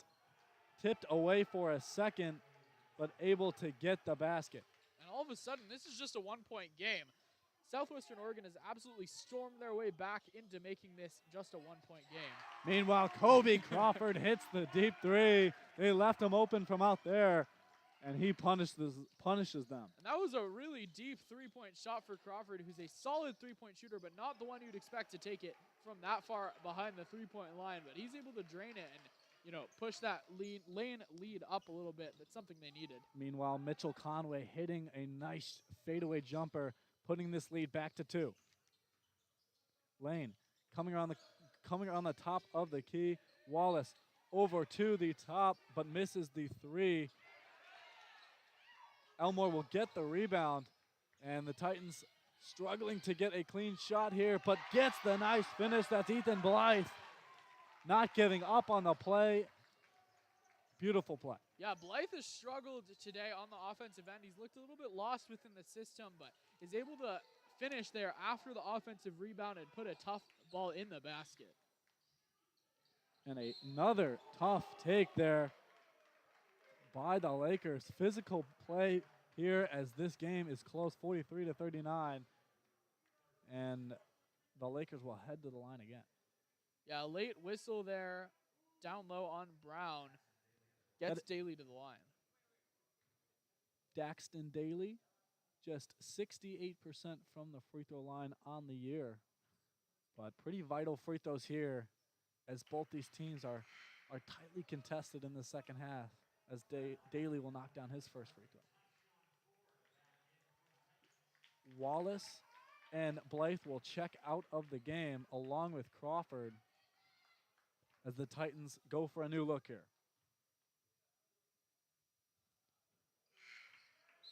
And Daly will hit both shots.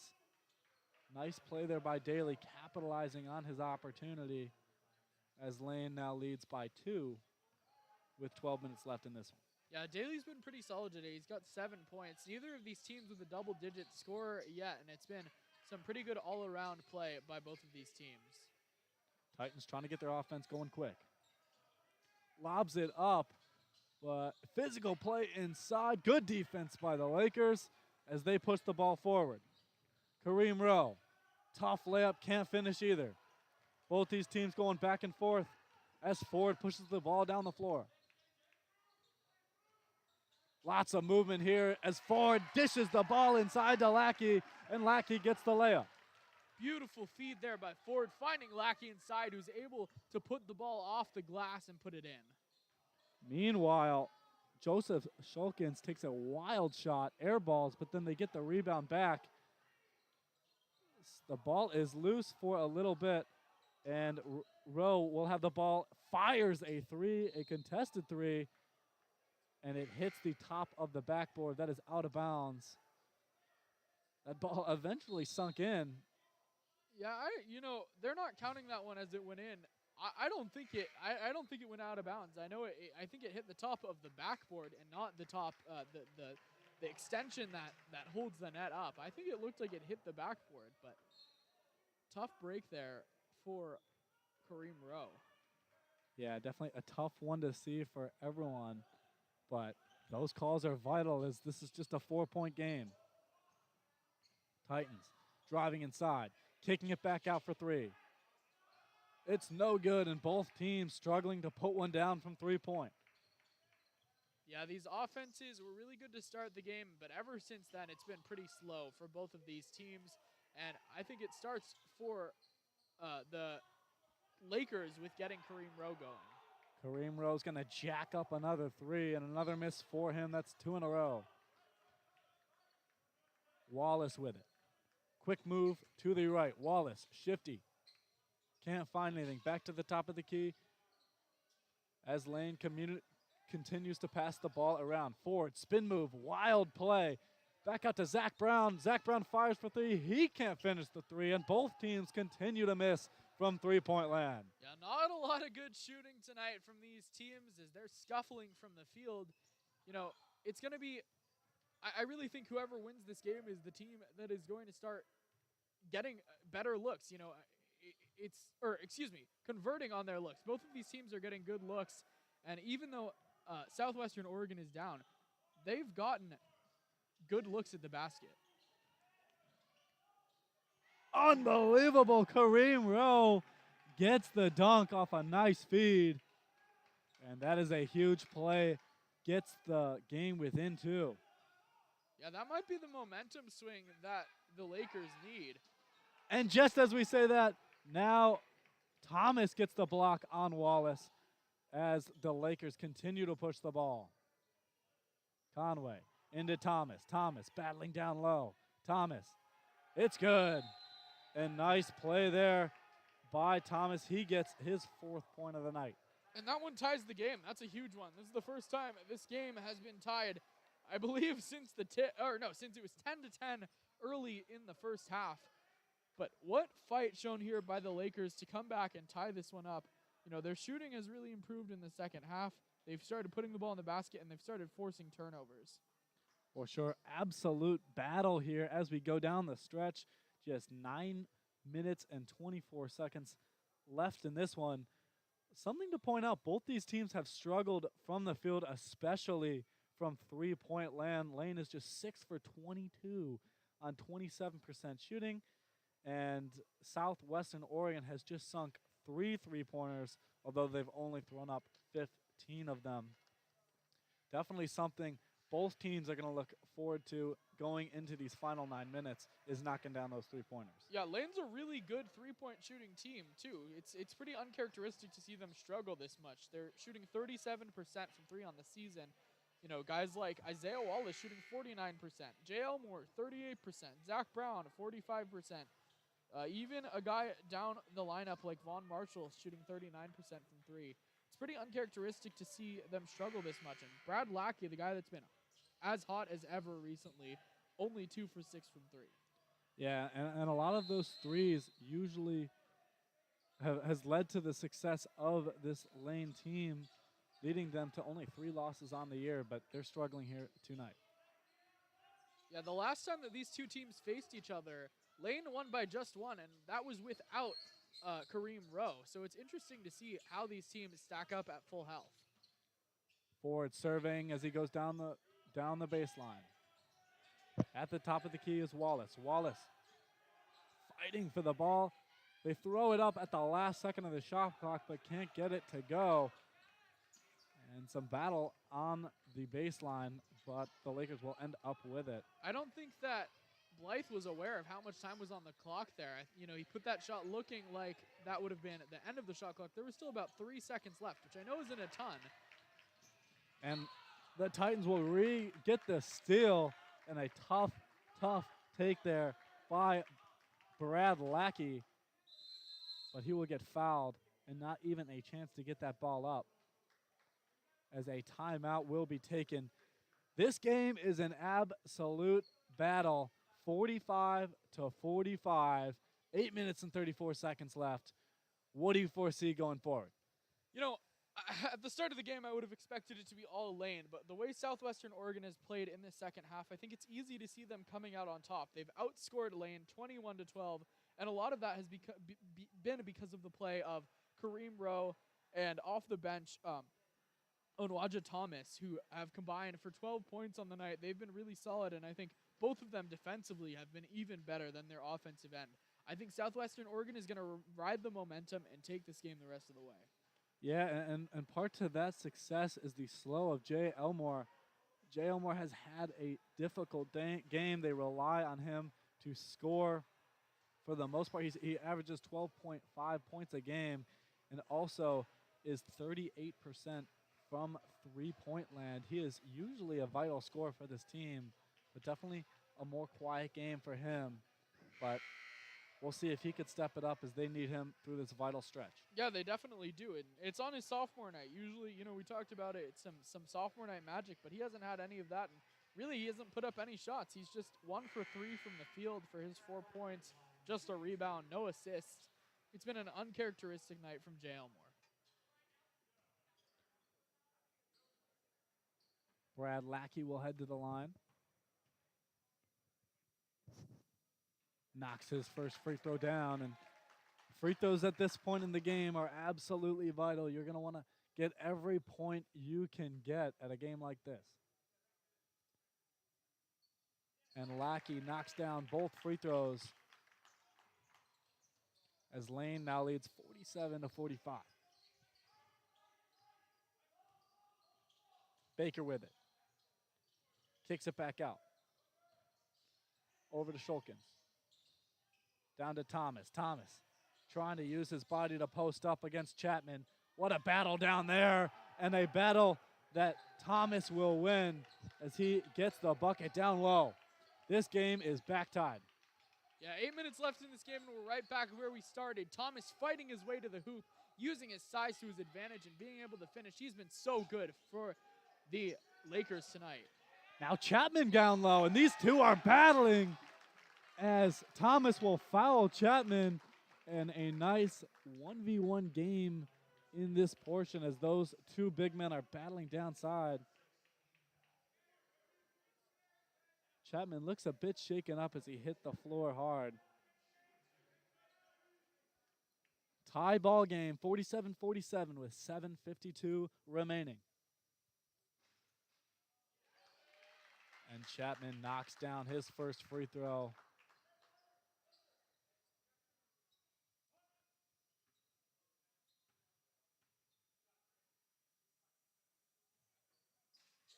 And you gotta love to see that from Chapman. Knocks down both free throws. Huge shooting there from him. Yeah, Chapman's been the game changer tonight, in my opinion, for the Titans. He is their second double-digit scorer with 11 points, and he also has 7 rebounds. And, man, his defense has been really good as well. And just before that ferocious dunk by Thomas, it was a reach-in, I believe, by Chapman. And those two are keep on battling down low. That is the matchup to watch for this game. And it kind of seems like whoever can win that matchup might come on top of this entire game. Yeah, these are the two guys. They're pretty similar players, strong defensively and, you know, not a little limited offensively. I agree. Whoever wins that matchup is going to come out on top. Chapman ended up getting the steal on that play. As the Titans survey down the floor, Wallace is with it. He picked up his dribble, so now Crawford has to deal with it. Crawford inside, but he's going to be called with a travel as he stumbled to the paint. Costly turnover. Yeah, definitely a big turnover. After Chapman got the steal, you'd think that they had a little bit of momentum, but unable to, you know, control his feet. There was Chapman, who's had a solid night. They need him to step up here late if they want to win this game. Baker coming up the floor, surveying. Williams dumps it off to Voorhees.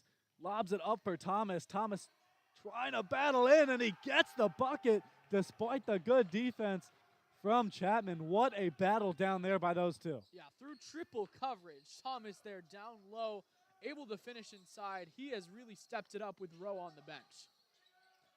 49-49 with 6:43 remaining.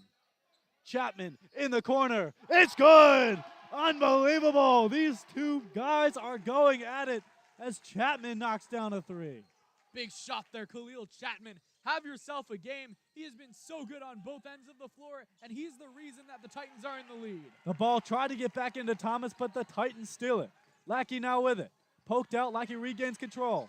Lackey throws it inside, and it's back out to Chapman. Chapman pump fake three, and he tries to get inside, and it's going to be a blocking foul. Chapman's going to argue that one was on the shot. I don't think he even put a shot up. The ball was tipped away from him. He'll get to the line for a 1-and-1, though. Yeah, it was tough to argue that was on the shot. But what a battle from those two. Yeah, Thomas and Chapman have gone pretty much bucket to bucket off of each other. And like you said, I think whoever wins that matchup is going to win this game. Chapman has gained the respect on his three-point game, and he's knocked down a few tonight. So he pump faked on the three there. Thomas bit for that three-pointer, And now Chapman is on the line for now 2 after he knocked down the first free throw. Yeah, big opportunity there for the Titans as Chapman converts the first end of the 1-and-1.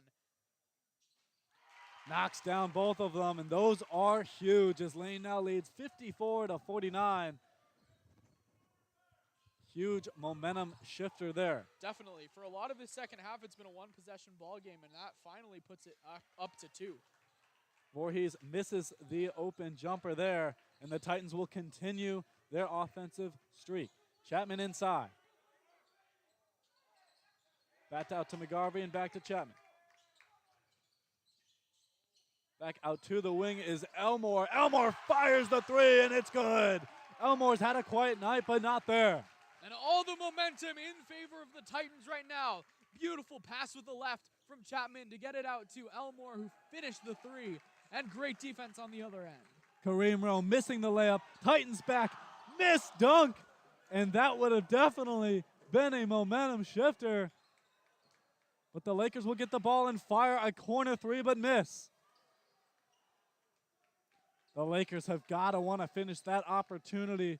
That was a pretty open 3 as play is stopped here.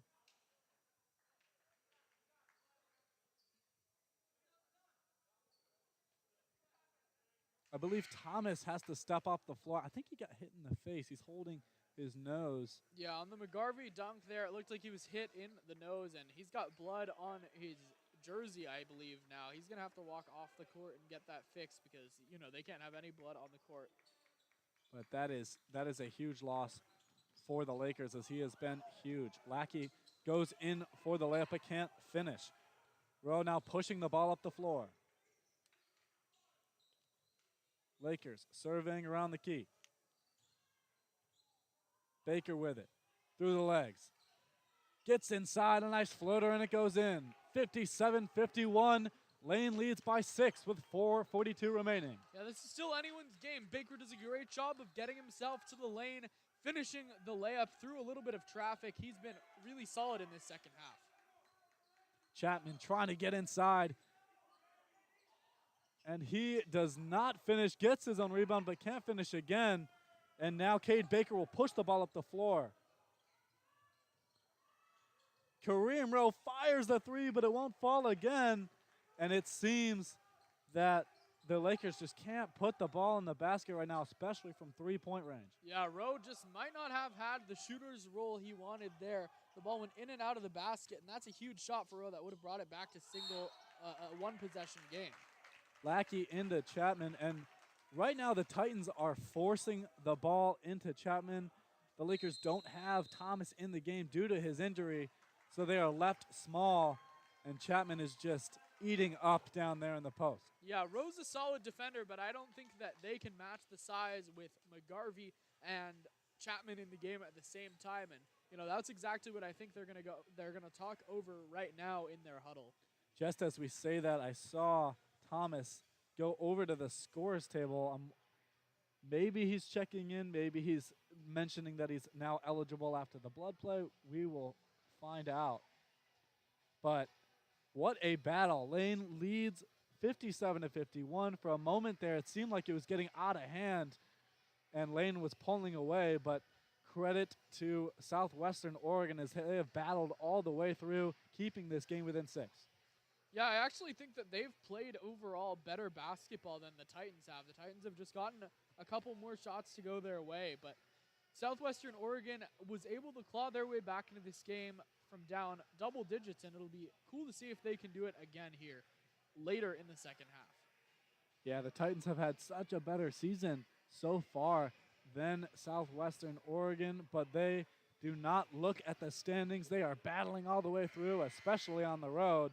Credit to the Lakers. And a huge addition is Thomas stepping back on the floor. Definitely a huge addition after his injury, as Chapman will head to the line.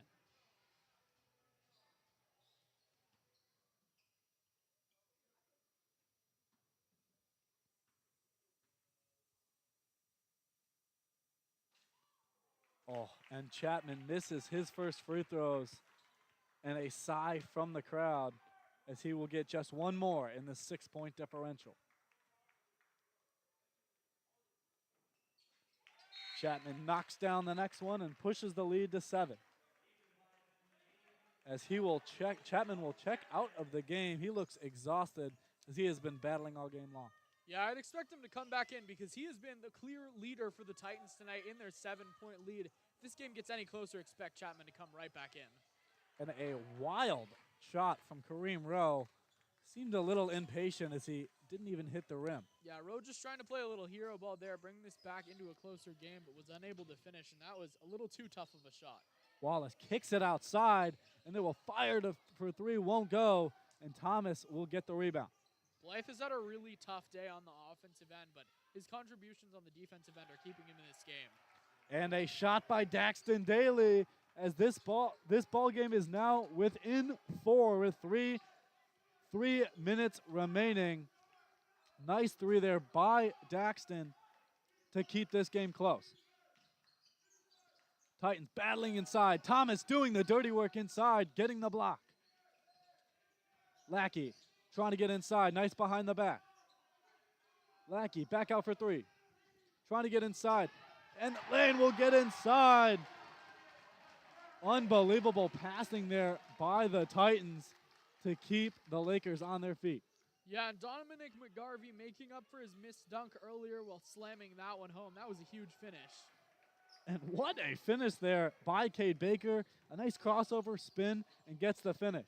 60-56. Lane leads by 4 with 2 minutes and 30 seconds remaining. Blythe with it. Posting up. Blythe looking outside. And that'll be a foul on Thomas as he gets overly aggressive in the post.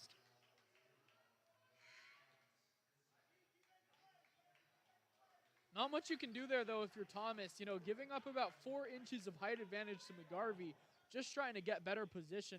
But McGarvey, as the Titans are still in the 1-1, McGarvey will shoot the first one and hope to make it. Interesting substitution as Jay Elmore steps off the floor. He's had a tough game, but he's been their leading scorer all year long as McGarvey misses that free throw and keeps this differential at 4. Baker with it. And that's going to be an offensive foul. Definitely a tough one, a tough break there for the Lakers as the Titans will regain possession with 2 minutes remaining. Yeah, and that one puts Lane in the double bonus. So now they'll shoot 2 free throws every time they get fouled for the rest of the game, which, you know, a little more harm than just the turnover there. Titans with it at the top of the key. Over to Wallace. Wallace driving in strong. Back out to 3, but Kareem Rowe will deflect that ball and it'll go out of bounds, but Titans ball on the sideline.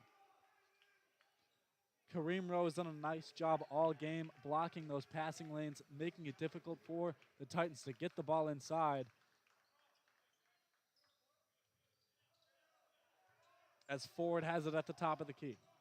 Ford, step back 3. Won't go, but it is a foul on the 3.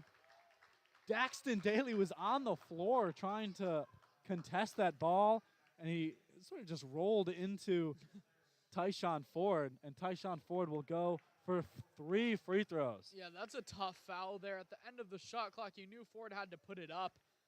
Daly just trying to do what he could on the ground, but that's a very costly foul.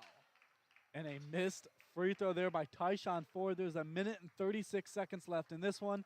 A 4-point game. He has 3 free throws, and he misses the first one. These next 2 are vital. He knocks down the second one as this lead is changed to 61-56. Brad Lackey steps off the floor as Crawford steps back on. And a huge free throw there by Ford as Lane now leads by 6. Baker with it. Over to Rowe. Rowe into Thomas. Thomas, physical play inside off Chapman, and they get the bucket. Man, they're really working that high-low game there. with Rowe and Thomas. Beautiful pick and roll with the two bigs, work to perfection. Ford with some shifty moves and gets it inside. Chapman battling again against Thomas. Chapman gets fouled by Thomas as he got him again on the pump fake. What a move. Chapman has gotten Thomas on that pump fake time and time again, and it works again there. Yeah, Thomas, we don't think of him as someone who is the most skilled offensive player. He's got a couple moves in his skill set, but really is more of just a catch and shoot shooter or a spin move finisher. But he's been really talented, or really solid today, as he leads the team in points. And a missed free throw there by Chapman. But yeah, back to what you were saying, he's usually a dump off kind of scorer. He gets rebounds and puts them back. But today he's shown off his offensive skill set as he knocks down his second free throw. The Lakers going down fast and fires up a quick three from the corner but can't finish. Chapman with the rebound. And this game is within a minute. 54 seconds left. Lane leads 63-58. And I think that Southwestern Oregon really needed that one in the corner to fall to be able to come back in this game. Chapman, you would assume he's gonna hit at least one of two from the line here to push it to a 3-possession game. Definitely vital free throws here by Chapman, but he's been excellent all game long as he knocks down that first free throw. Chapman now 19 points.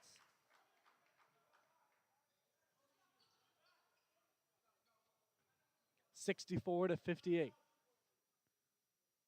Chapman knocks both free throws down and getting his 20th point of the night.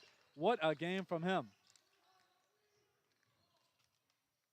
Thomas inside, gets the quick bucket.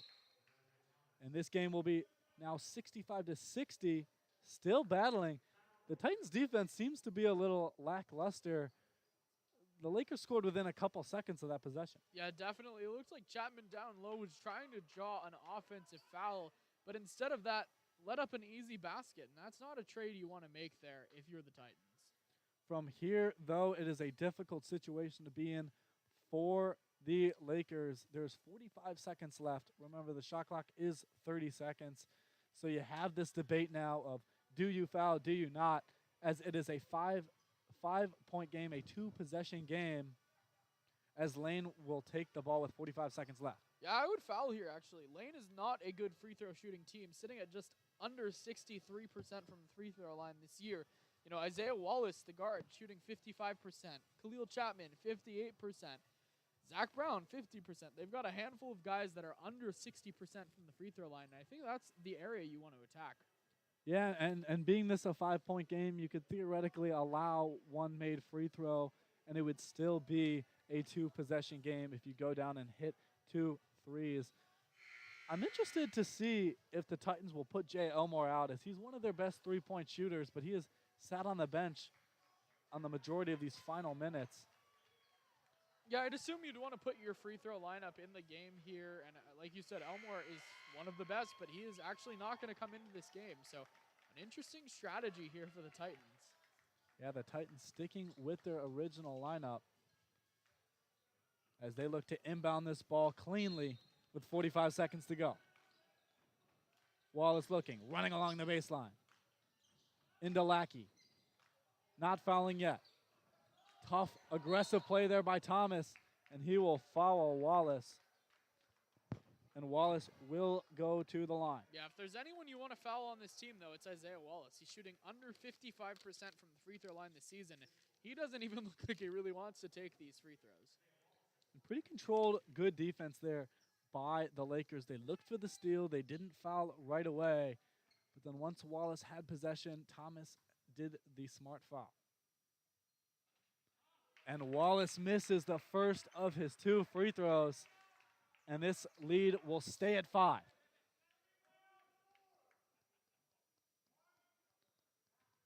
Only one man in the box, which is Kobe Crawford for the Titans. As Wallace misses both free throws and giving the Lakers a chance. Baker with it. Trying to get inside is Baker. Oh, and he can't finish, but Thomas gets the rebound. He will try to go up for the shot, but he will get fouled on the ground. Baker put that one high off the glass, almost rattled in. But with all of the defenders swarming at him, there was no Titan under the basket to be able to grab the rebound, and that's why Thomas was able to get that rebound and quickly get fouled. Ball inbounded to Rowe. But it's a quick steal by Wallace, and Wallace is struggling to keep this possession alive, and he does. It is a timeout on the Titans as they get the ball cleanly. And right now, you got to be happy if you're the Titans. You're leading by 5.